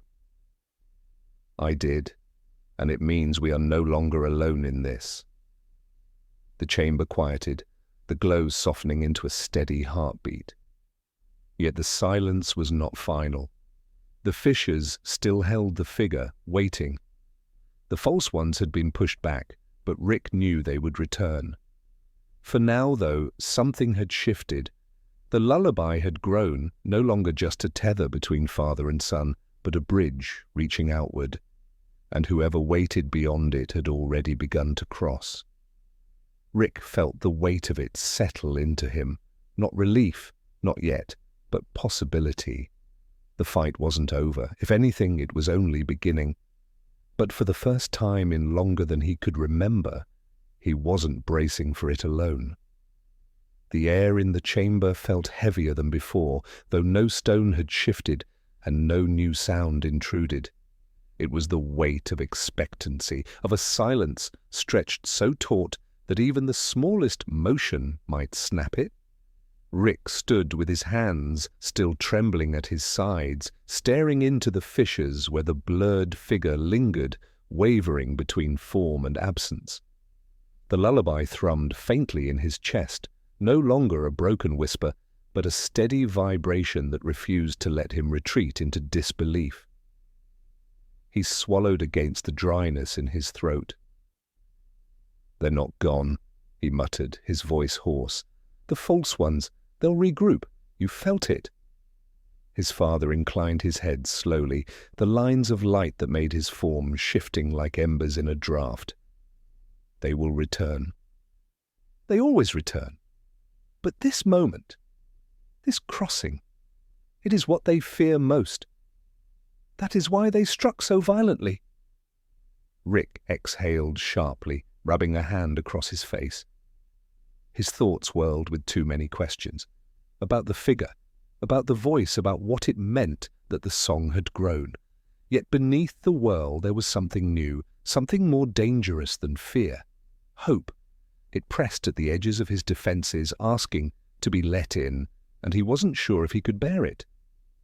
The fissures pulsed again, light spilling across the chamber floor in trembling arcs. The blurred figure inside shifted closer, as though leaning toward them. Rick's pulse quickened. For the first time he noticed details, an outline of shoulders, the faint curve of a head, tilted as though straining to listen. Not a phantom, not just noise. Someone. The lullaby hummed louder, drawing Rick forward despite himself. He stopped only when he was close enough to feel the heat radiating from the cracks, his shadow thrown long and wavering across the chamber wall. "If they can cross," he said carefully, "then they're trapped somewhere. The song reaches, somewhere we can reach back." His father's eyes glowed faintly in the light. "Yes, but the bridge is fragile. Each note demands strength, and each strain of it draws the attention of the false ones. The more we build, the louder we sing, the greater the danger." Rick clenched his jaw. "So what? Leave them stuck there, let the false ones drag them back and pretend none of this ever happened?" "No," his father said simply, "but understand every step forward binds you tighter. You will not be able to unlearn this song, Rick. Not once it carries more than us." Rick turned back to the fissures. The figure shifted again, and this time the faint, fragile voice returned. It was only a single note, trembling, but Rick heard it clearly. His chest tightened with recognition. It was the same tone that had haunted his earliest memories, the one he had thought belonged only to himself. He answered without thinking, his voice catching but steady enough to align. The chamber quivered with their resonance. The figure flared brighter, outlines sharpening just a little more. Rick staggered, as if the act had pulled something raw and vital from deep inside him. His father steadied him with a hand over the tether. "It responds to you. It has always responded to you. That is why it found you now." Rick's voice was a rasp. "Why me? Why not someone else? If this song is so old, so powerful, why the hell did it wait until me?" His father's gaze softened with something like sorrow. "Because you carry both silence and sound. You abandoned it, yet you never forgot it. That fracture in you is what allows the song to bind so fiercely. And perhaps because you never truly wanted it." Rick's stomach twisted. He wanted to deny it, to argue, but deep down he knew it was true. For years he had pushed against every tether, every bond, every memory that threatened to soften him. And yet here he was, holding on to one with both hands. The fissures pulsed violently, cutting off his thoughts. The fragile note wavered, strained against pressure, unseen. A ripple passed through the chamber like a shuddering breath, and Rick knew immediately what it meant. The false ones were returning. Their discord began as a distant murmur, like whispers crawling along stone. Then it grew, layer upon layer of jagged imitation, voices bending and breaking into grotesque parodies of the lullaby. The chamber shook, dust drifting from the high ceiling. Rick braced himself, teeth gritted. "Round two!" His father's voice remained calm, though urgency sharpened its edges. "They cannot be destroyed, not in the way you wish, but they can be drowned. If the true song grows strong enough, their mimicry collapses." Rick glanced at the fissures. The figure inside flickered desperately, its faint voice lost beneath the rising storm of false echoes. His chest ached with the weight of its struggle. "Then we give it everything." He drew, in a breath so deep it burned, then let the lullaby rise from him in full force, not hesitant, not fragmented. He sang as though the song had always been his, as though he had known it before he had words for anything else. The sound shook him, raw and unrefined, but real. His father's voice joined, steady and resonant, weaving around Rick's like an anchor. The tether glowed fiercely, casting radiant arcs into the air. The fissures brightened in answer, their cracks no longer fragile but radiant, as though the chamber itself remembered what it had been built to hold. The false voices shrieked, pressing harder, their cacophony scraped against bone, clawed at the edges of thought. But Rick did not falter. The lullaby surged from somewhere deeper than fear or rage. It was drawn from loss, from memory, from a yearning he had tried his whole life to smother. The fragile figure answered. Its note no longer trembled alone, but rose strong, harmonizing with theirs. The effect was immediate. The discord shattered, cracks of silence ripping through the false chorus until one by one the voices splintered and collapsed. The chamber rang with the purity of their song, three voices intertwined. Light burst from the fissures, blinding and searing. Rick staggered, shielding his eyes, but did not stop singing. When the light dimmed enough to see, the figure had stepped closer, half emerged, still wrapped in the glow of the fissures, but undeniably present. Rick's breath caught. It was still blurred, still incomplete, but the outline was human, real, undeniable. And the sound of its voice now was not faint, not trembling, but strong. The chamber quieted, though the air still thrummed with the aftermath of their harmony. The false ones had been driven back again, but Rick knew this was temporary. They would return, angrier, hungrier. Yet none of that mattered in this moment. His eyes stayed fixed on the figure, his voice a whisper as the last note faded. "You're real." The figure leaned forward, hand pressing faintly against the barrier of light. Its voice, clear now, answered with a single word that cut through Rick's chest like fire. "Brother!" Rick staggered back as the chamber trembled, the tether flaring in his father's grasp. The lullaby had opened more than he could have imagined, and the truth waiting beyond it was far larger than he was ready for. And yet the song demanded he face it. The chamber did not settle after that word. It seemed to recoil, every stone and fissure vibrating with the resonance of it. "Brother." The sound was small, almost tender, yet it carried a weight that made Rick's heart lurch against his ribs.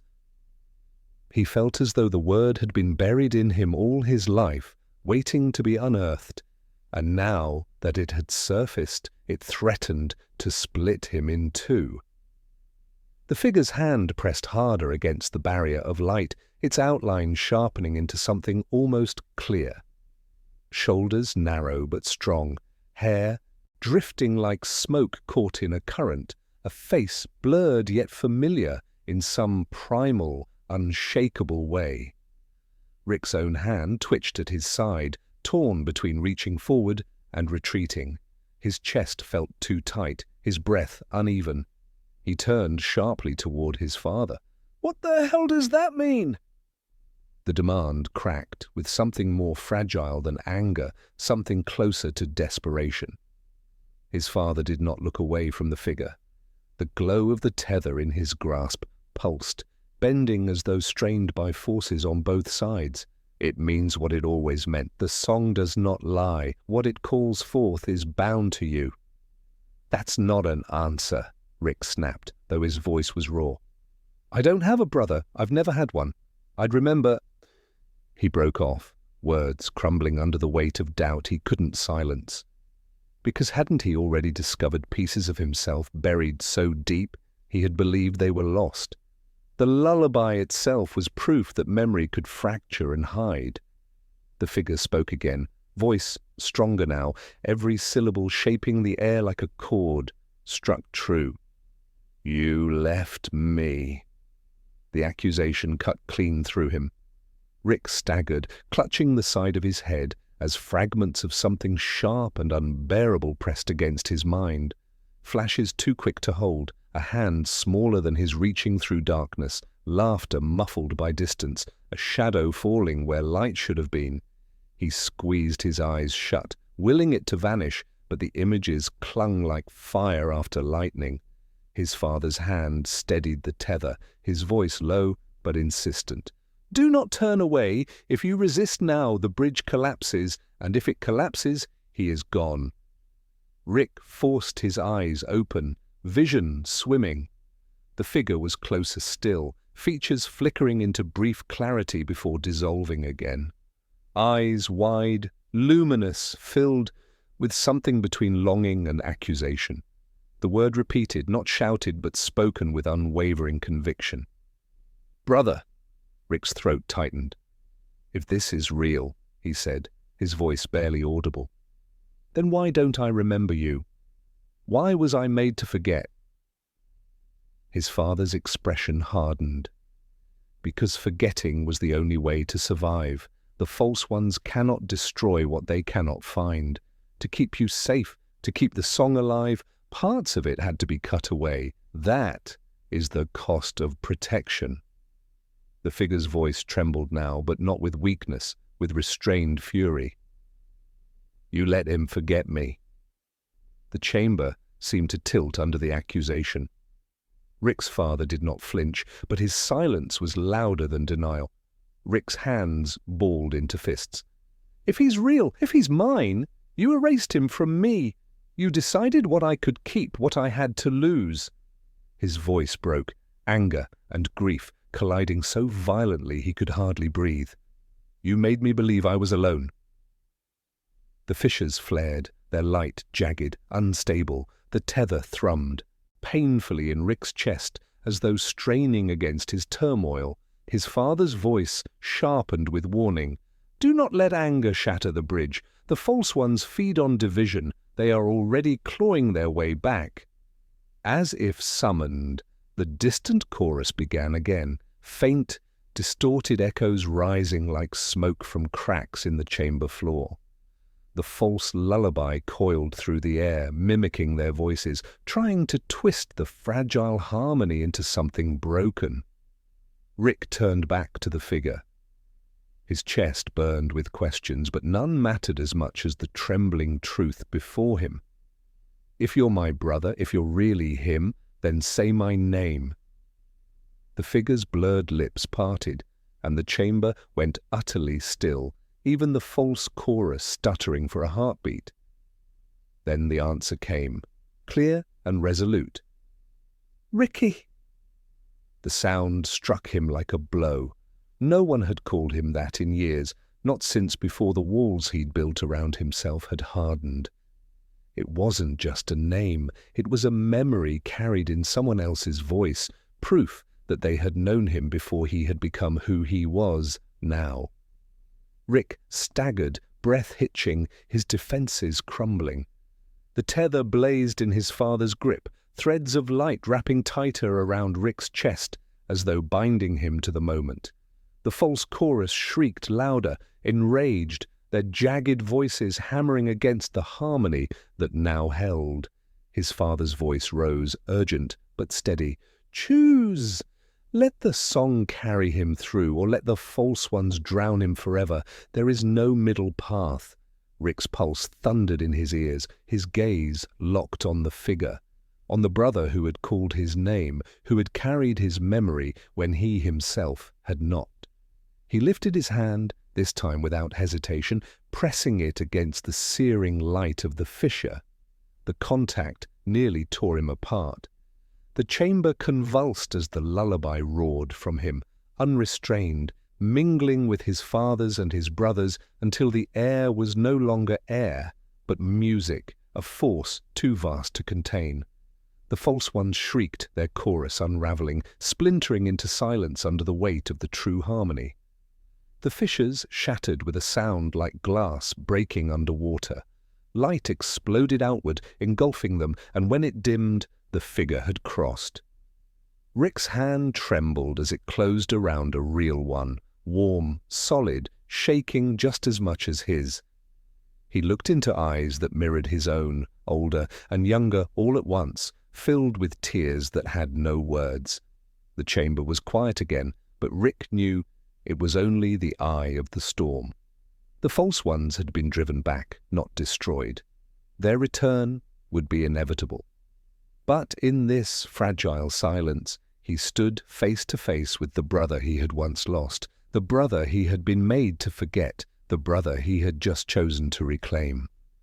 And though fear pressed heavy at the edges of his mind, something stronger rose with it. For the first time in longer than he could remember, Rick did not feel alone. The chamber's silence pressed down like a held breath, fragile and trembling, as if the stones themselves feared to move.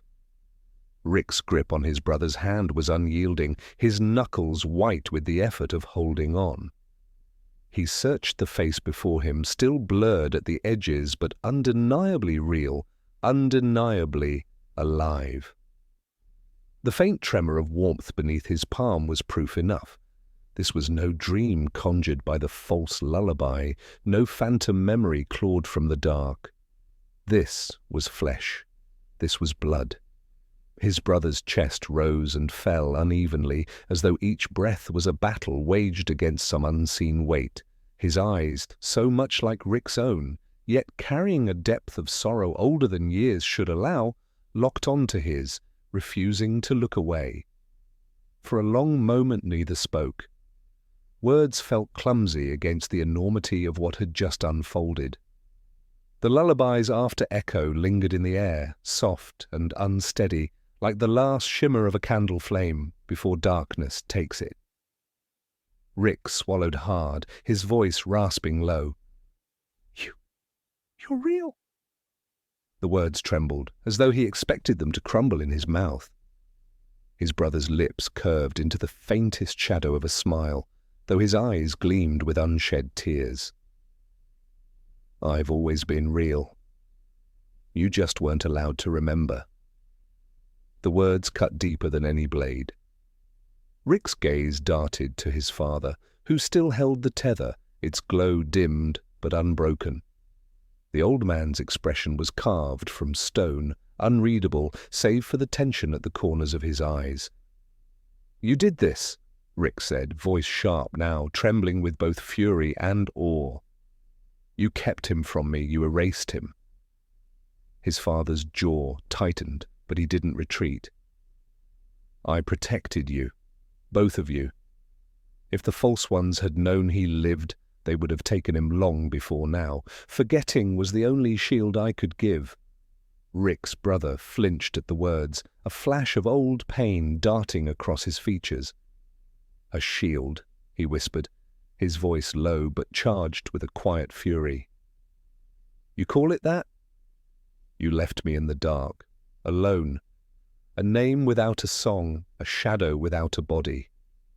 His grip on Rick's hand tightened, as though grounding himself. "I remembered him every day, every night, even when it hurt to hold on."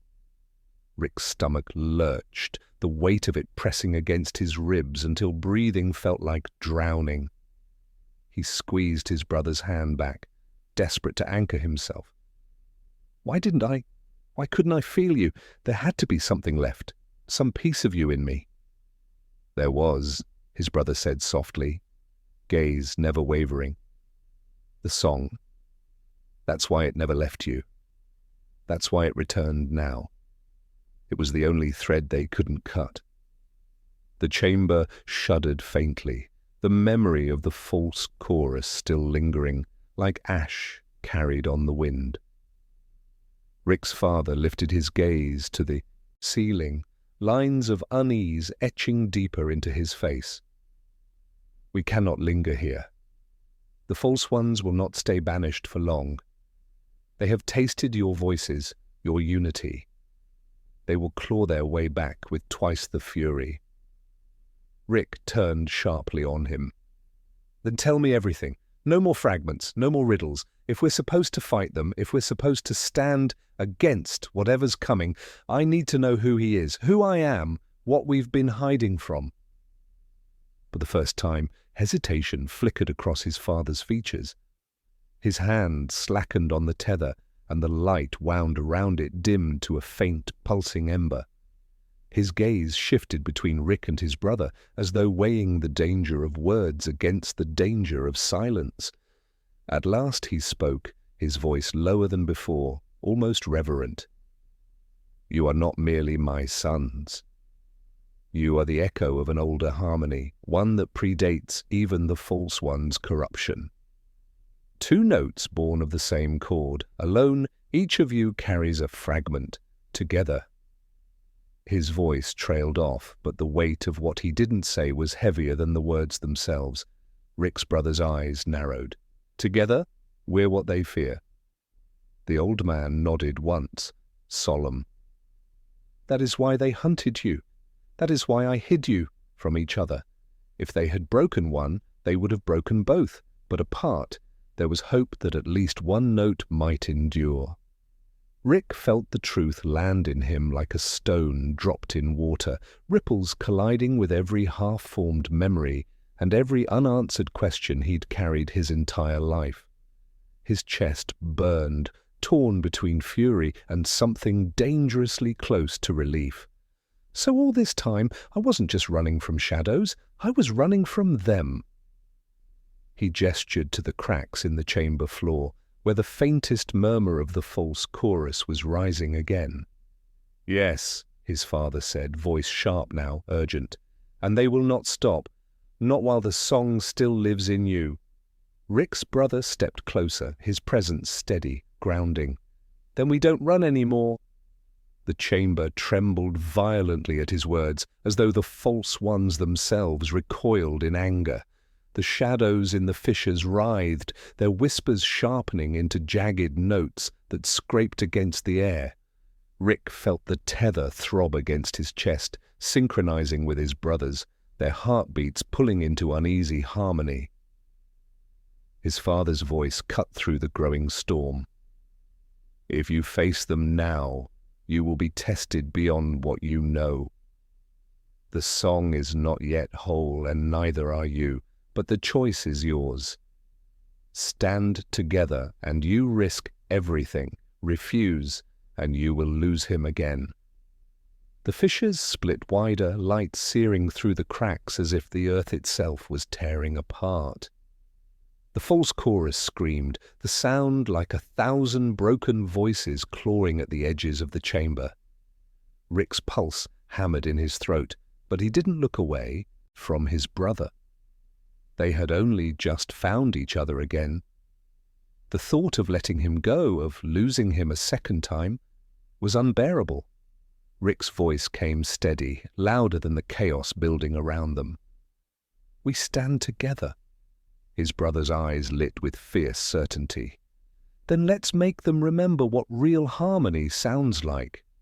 The tether blazed, binding them both in radiant light, and the chamber exploded with the force of their song as the false ones surged to meet them. The chamber erupted in blinding light, yet it was not the false chorus that claimed it, but the resonance of two voices drawn together at last. Rick felt the pull of his brother's presence, not as something external, but as a current inside his very bones, tugging, synchronizing, demanding he let go of the fractured rhythm he had carried alone for so long. For a heartbeat it was unbearable, the clash of two distinct songs, his own jagged, uneven cadence colliding with his brother's steadier, mournful tone. But then something shifted, subtle at first, like the turning of a lock long rusted shut. The notes slid into place. The tether between them shone brighter than the chamber walls, brighter than the cracks spilling with shadow and shrieking voices. For an instant Rick saw the false ones hesitate, recoiling as if struck by a force they could neither consume nor mimic. Their chorus wavered, a faltering scream, but almost instantly it gathered strength, reshaping itself into something sharper, crueler. His brother's grip tightened. "Don't fight me! Let it move through you!" Rick's chest heaved, sweat stinging his eyes. "I'm not fighting you, I'm fighting them." "Exactly, which is why you're not listening." The words stung, but beneath them Rick felt the truth. He had spent a lifetime resisting, surviving, breaking every cage that tried to contain him. To yield, to trust, was not something his hands or heart had ever learned. But here, with the shadows pressing closer, with his brother's voice like a steady drumbeat in the storm, resistance was the very thing splintering their strength. He drew in a ragged breath, closed his eyes, and let his brother's tone rise above his own. At first it felt like drowning, his song smothered, erased. But then, no, not erased, carried, lifted, as if his fractured edges were being cradled, woven into a greater whole that gave them meaning.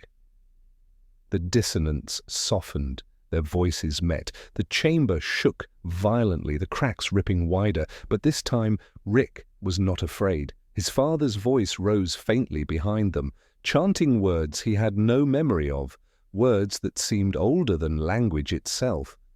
The tether blazed white, and Rick opened his eyes to see the false ones forced back, their writhing forms unraveling at the edges as though scorched by fire. But they did not break. They screamed louder, pouring their chorus into a singular, piercing note that clawed at his skull. Memories shattered across his mind in an instant, fragments of moments he didn't recognize yet felt in his marrow. A hand tugging his as a child, a shared laugh under a blanket of stars, the warmth of a lullaby sung not to him, but with him, and then pain, chains, silence, a voice torn away. Rick staggered, nearly losing his balance, but his brother steadied him, his eyes burning with the same flood of memories. "They're trying to drown us in what was broken. Don't let them twist it." Rick gritted his teeth, forcing the fragments into shape. He clung to the images that mattered, the hand that had never let go, the voice that had always lingered in the edges of his sleep. No, he growled, the word resonating into the tether. That's not theirs, that's ours. Their voices rose again, this time in unison, no longer separate strands but a single woven line. The sound thundered through the chamber, raw and unyielding, a song that was neither lullaby nor battle cry, but something between, something whole. The false ones shrieked as cracks split their forms, light pouring through the fractures like molten gold. The chamber itself seemed to bend under the force, stone groaning, walls blistering with heat. For the first time, Rick saw fear in the shadows. Real fear. But with it came something else, a shift so subtle he might have missed it had his brother not spoken. They're not retreating. They're merging. Rick's gaze snapped to the fissures where the fragmented shadows were collapsing into one another, weaving themselves into a single vast shape. The chorus deepened, layering into a resonance that rattled the very air. The false ones were not breaking apart. They were becoming whole. Rick's pulse quickened, dread and exhilaration warring in his chest. They're doing what we just did. His brother nodded grimly. And if they succeed, no tether will be strong enough to hold against them. The chamber roared with their forming presence, a towering silhouette rising from the writhing dark. Its voice was no longer fractured, but unified, deep and merciless, a sound that shook thought itself. For the first time, Rick understood this was not merely an enemy. This was the mirror of what he and his brother could be, corrupted and unbound. His father's voice cut through the noise, hoarse but resolute. You are not them. Remember this. Your song is not born of hunger, but of memory. They imitate, but they cannot create. That is your strength. The words rooted in Rick like iron. The false one's song was vast, suffocating, but it was hollow, a mimicry carved from the absence of what they consumed. His and his brother's harmony, by contrast, burned with the weight of lived moments, of bonds broken and reforged, of pain and love intertwined. That was the difference. That had to be the difference. Rick turned to his brother, the force of the shadow's rising power pressing against them like a storm tide. We don't match them. We outlast them. We sing what they can't steal. A sharp, fierce light sparked in his brother's eyes. Then we remind them what they'll never have. Together they raised their voices once more, not in defiance but in remembrance, letting the fragments of their lives pour into the song. The lullaby that had carried Rick through sleepless nights, the memory of hands clasped in fear and trust, the ache of loss, and the miracle of reunion. The tether pulsed, not with blinding light, but with warmth, steady and alive, the kind of fire that endures rather than burns away. The false one's vast form shuddered, its mimicry faltering under the weight of what it could not echo. It screamed, and the sound fractured, slipping back into jagged shards. But the chamber still shook, and Rick knew this was no simple victory. This was only the beginning. As the walls split and the ground trembled beneath them, his brother's voice rang clear beside his. Hold on, Rick. Whatever comes, don't let go this time. Rick's grip tightened on the tether, his answer simple, certain, and unbreakable. Never again. The chamber collapsed into light and shadow, and their song carried them into whatever awaited beyond. The collapse was not sudden but drawn out, a grinding unraveling, as if the chamber itself fought to keep its form even as it failed. Light bled into shadow and shadow into light, neither yielding, each tearing at the other in long, shrieking arcs that cracked the stone and split the air. Rick felt himself pulled in all directions at once, the tether in his hands, the only anchor holding him steady. His brother's grip was firm, unyielding, the one constant amid the storm. The chorus of the false ones had shattered into fragments, their attempt at unity broken by what they could never truly imitate. Yet even shattered, they were not gone. Their voices leaked through the fissures, low, rasping, poisonous, slithering through the air like smoke searching for cracks in armor. Every word they hissed pressed like a weight behind Rick's eyes, urging him to falter, to doubt, to slip just once. He clenched his jaw, pushing forward, each step heavy as the chamber floor shifted beneath him. His brother guided him toward the center, toward the point where the collapse had begun.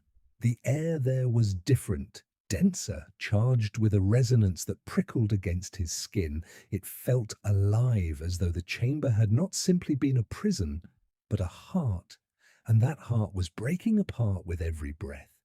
Their father staggered behind them, his voice hoarse from chants that had kept them anchored. Rick glanced back, catching the flicker of exhaustion in his eyes, the tremor in his steps.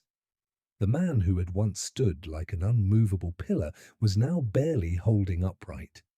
Yet still he whispered, fragments of verses too old for memory, carrying a weight that held the shadows at bay. Rick turned back, throat tightening. If we don't move now, he won't last. His brother's gaze was fixed on the swirling collapse ahead. Then we don't move, we finish it here. The idea struck Rick like a blow. Finish it? In this question mark, we don't even know what this is. His brother's voice was low, steady, but beneath it, Rick could hear the tremor of fear. It's a threshold.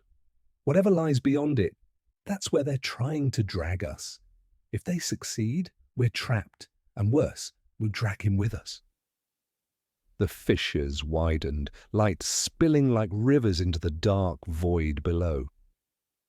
For an instant, Rick thought he saw shapes in the light, not shadows, but outlines of places, moments, entire worlds stitched from memory. A field beneath a violet sky. A home with walls that breathed with laughter, the echo of something like peace. His heart lurched painfully, yearning toward it. The false ones hissed louder, sensing his weakness. Come closer. Remember what you lost. We can return it. Rick's steps faltered, his grip on the tether loosening. The promise coiled around him like a vine, tempting, soft. To have it all again, the time before everything broke, before chains and silence, before he was left with fragments. Wasn't that what he had always wanted? His brother's hand tightened sharply, jerking him back. Don't listen. That's not memory. It's bait. Rick's teeth ground together, shame and rage burning through him. He spat into the void, his voice raw. You'll never give me what's mine. The tether blazed hotter, the combined resonance flaring bright enough to sear through the smoke of whispers. The false ones screamed, their voices splintering into static, though still they did not vanish. They clung to the edges of the collapse, ragged, vulture-like, waiting for any slip. His brother drew him closer to the heart of the unraveling. This tether, it's not just survival, it's choice. Either we step through on our terms, or they drag us through on theirs. There's no third path. The words settled like iron. Rick felt the truth of them vibrating along the tether, undeniable. The chamber was dying, its walls tearing apart, and the threshold was opening whether they wished it or not.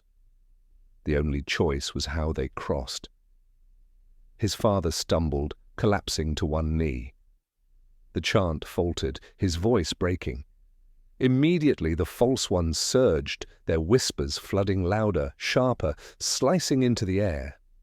Rick and his brother strained against them, their tether barely holding back the tide. Rick dropped beside him, slipping an arm under his shoulders. Get up! We're not leaving you! The older man's lips moved, words fractured by breath. Not strength, left, but you carry it. Always meant to. His hand lifted weakly, pressing against the tether where their voices burned brightest. For a heartbeat, the resonance flared, steadier, stronger. His father's eyes closed. "Take it! Carry what I cannot." Weight hit Rick like fire, coursing through his chest, swelling the tether until he gasped with the force of it. His brother cried out, staggered, but then braced, taking half the burden, balancing it between them. Together they steadied, their tether now not just theirs, but infused with the remnants of a voice older, deeper, worn yet unbroken. The false ones shrieked as the tether's glow seared brighter, their forms recoiling, splintering further. But Rick barely heard them. His heart hammered, not with fear now, but with clarity. This was no longer about resisting, it was about carrying forward what had been given, what had been lost, what could yet endure. He rose, his father's arm slipping limply from his grasp, his body bowed but not broken. Rick's brother stood with him, both tethered to the light that now burned like a living fire. The threshold yawned before them, vast and roaring, light and shadow entwined into a gate that pulsed with the rhythm of their song. Rick's voice was steady as he looked into its heart. "We step through, together." His brother nodded once, fierce and resolute. "On our terms." They tightened their hold on the tether, their voices rising in unison, and the threshold pulled them forward. The false ones lunged, screaming, but their hands met only light. The chamber collapsed behind them in a final, blinding surge, and the world they had known was gone. What awaited on the other side was not silence, but a vast, resonant hum, the sound of a place built not of stone or shadow, but of memory given form. Rick inhaled sharply, heart-pounding, as his first step landed on ground that shifted like living glass. And then the new world opened before him. The air was different here, if it could even be called air. It shimmered as though woven from threads of sound, a low, steady hum that seemed to carry beneath Rick's skin. Each breath filled his chest not with air, but with resonance, the same vibration that had bound the tether. He stood still, trying to take it in, but the ground beneath his boots was no more solid than the air, living glass, shifting and reshaping with every step, as though it reflected not the world around him, but the weight of his own thoughts. His brother stepped forward first, testing the surface. The glass rippled beneath him like water, but held his weight. He turned, his eyes narrowing. "It's reactive," he murmured. "Not earth, not stone. It's us. It mirrors us." Rick crouched, pressing a palm against the ground.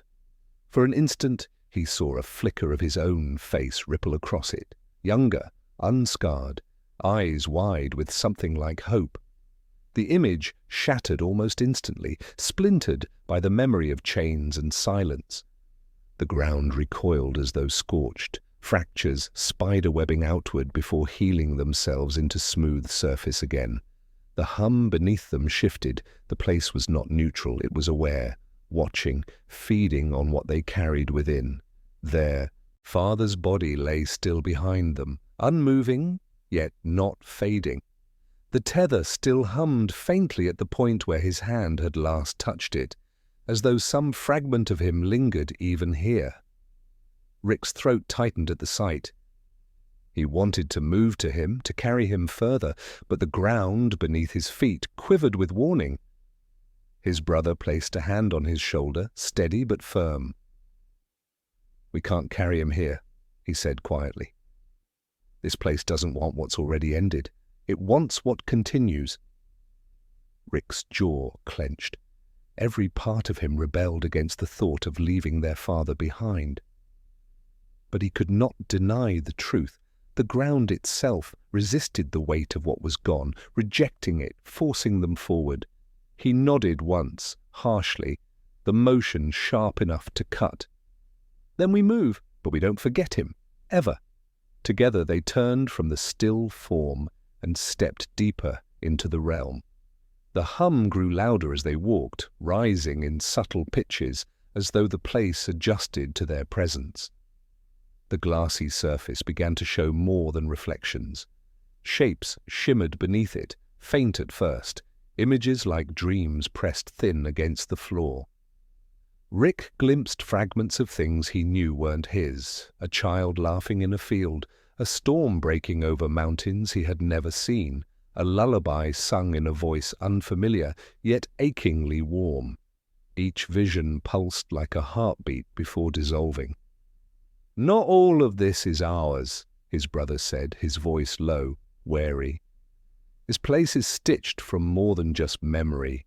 It's a weave of voices, everyone who's crossed, everyone who's carried a tether here." Rick stared down, the images shifting faster now, too quick to hold. "Then where are they now?" The hum deepened, almost in answer.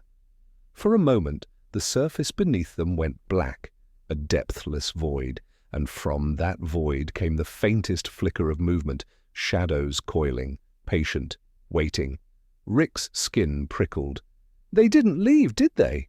"No," his brother said, tightening his grip on the tether. "They linger, some as echoes, some as watchers, and some as prey, waiting to be claimed." The false ones had not followed in their full strength.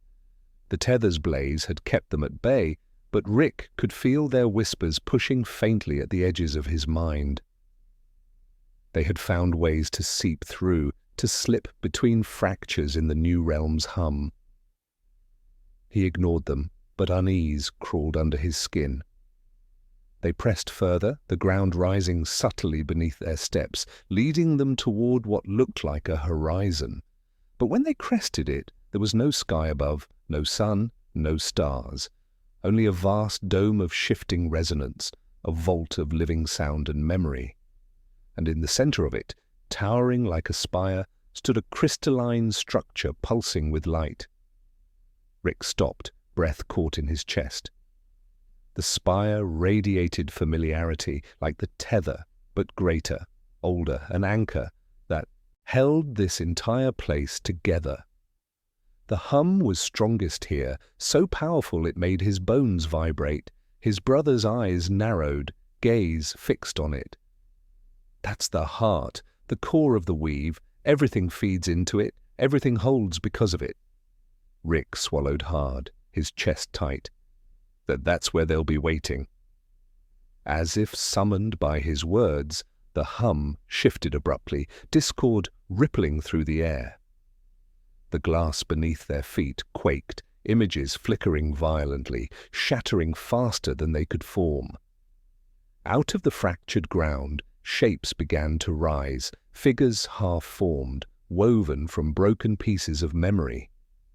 Their faces blurred, their voices a chorus of mismatched echoes. The false ones had found their way in. Rick's hand flew to the tether, gripping tight. His brother mirrored him, and together they braced as the first of the figures lurched forward. It reached out with hands that weren't hands, claws that shifted into familiar faces, each one pulling at their defenses with whispers of belonging, of promises unkept. Rick felt the pull immediately, sharp as a hook in his chest. One of the figures had taken on a face he recognized, the faint echo of his mother's smile. His throat closed, his grip trembling. But the tether blazed in answer, his brother's grip steadying his own. "Don't break," his brother urged, voice fierce, cutting through the illusions. "They're not her, they're nothing." Rick's heart wrenched, but he forced himself to see it. The shimmer, the distortion, the emptiness behind the smile. He exhaled sharply, his voice rising into the hum. "You're not what I lost. You're what tried to steal it." The tether flared, burning through the false form. The figure screamed, shattering into shards of memory that dissolved into the ground. But more surged forward, countless, rising like a tide. Rick and his brother stood together, voices steady, their tether burning like a blade through the dark tide. The false ones pressed harder, their whispers sharper, but with every strike of resistance the tether grew brighter, cutting paths through the swarm. And yet, even as they fought, Rick, felt it, the spire's pull, growing stronger, as though it summoned them not just to resist, but to choose. The heart of this realm was calling, demanding, and with every step forward the weight of that call grew heavier. His brother's eyes met his, fierce, determined. "We can't just fight them off. We have to reach it. The spire is the only way through." Rick nodded, breath ragged but steady. The tether hummed between them, alive, urging them forward. The swarm closed around them, voices rising in a suffocating wall of false promises, but the path was clear, lit by the fire of what they carried. Together they pushed toward the spire,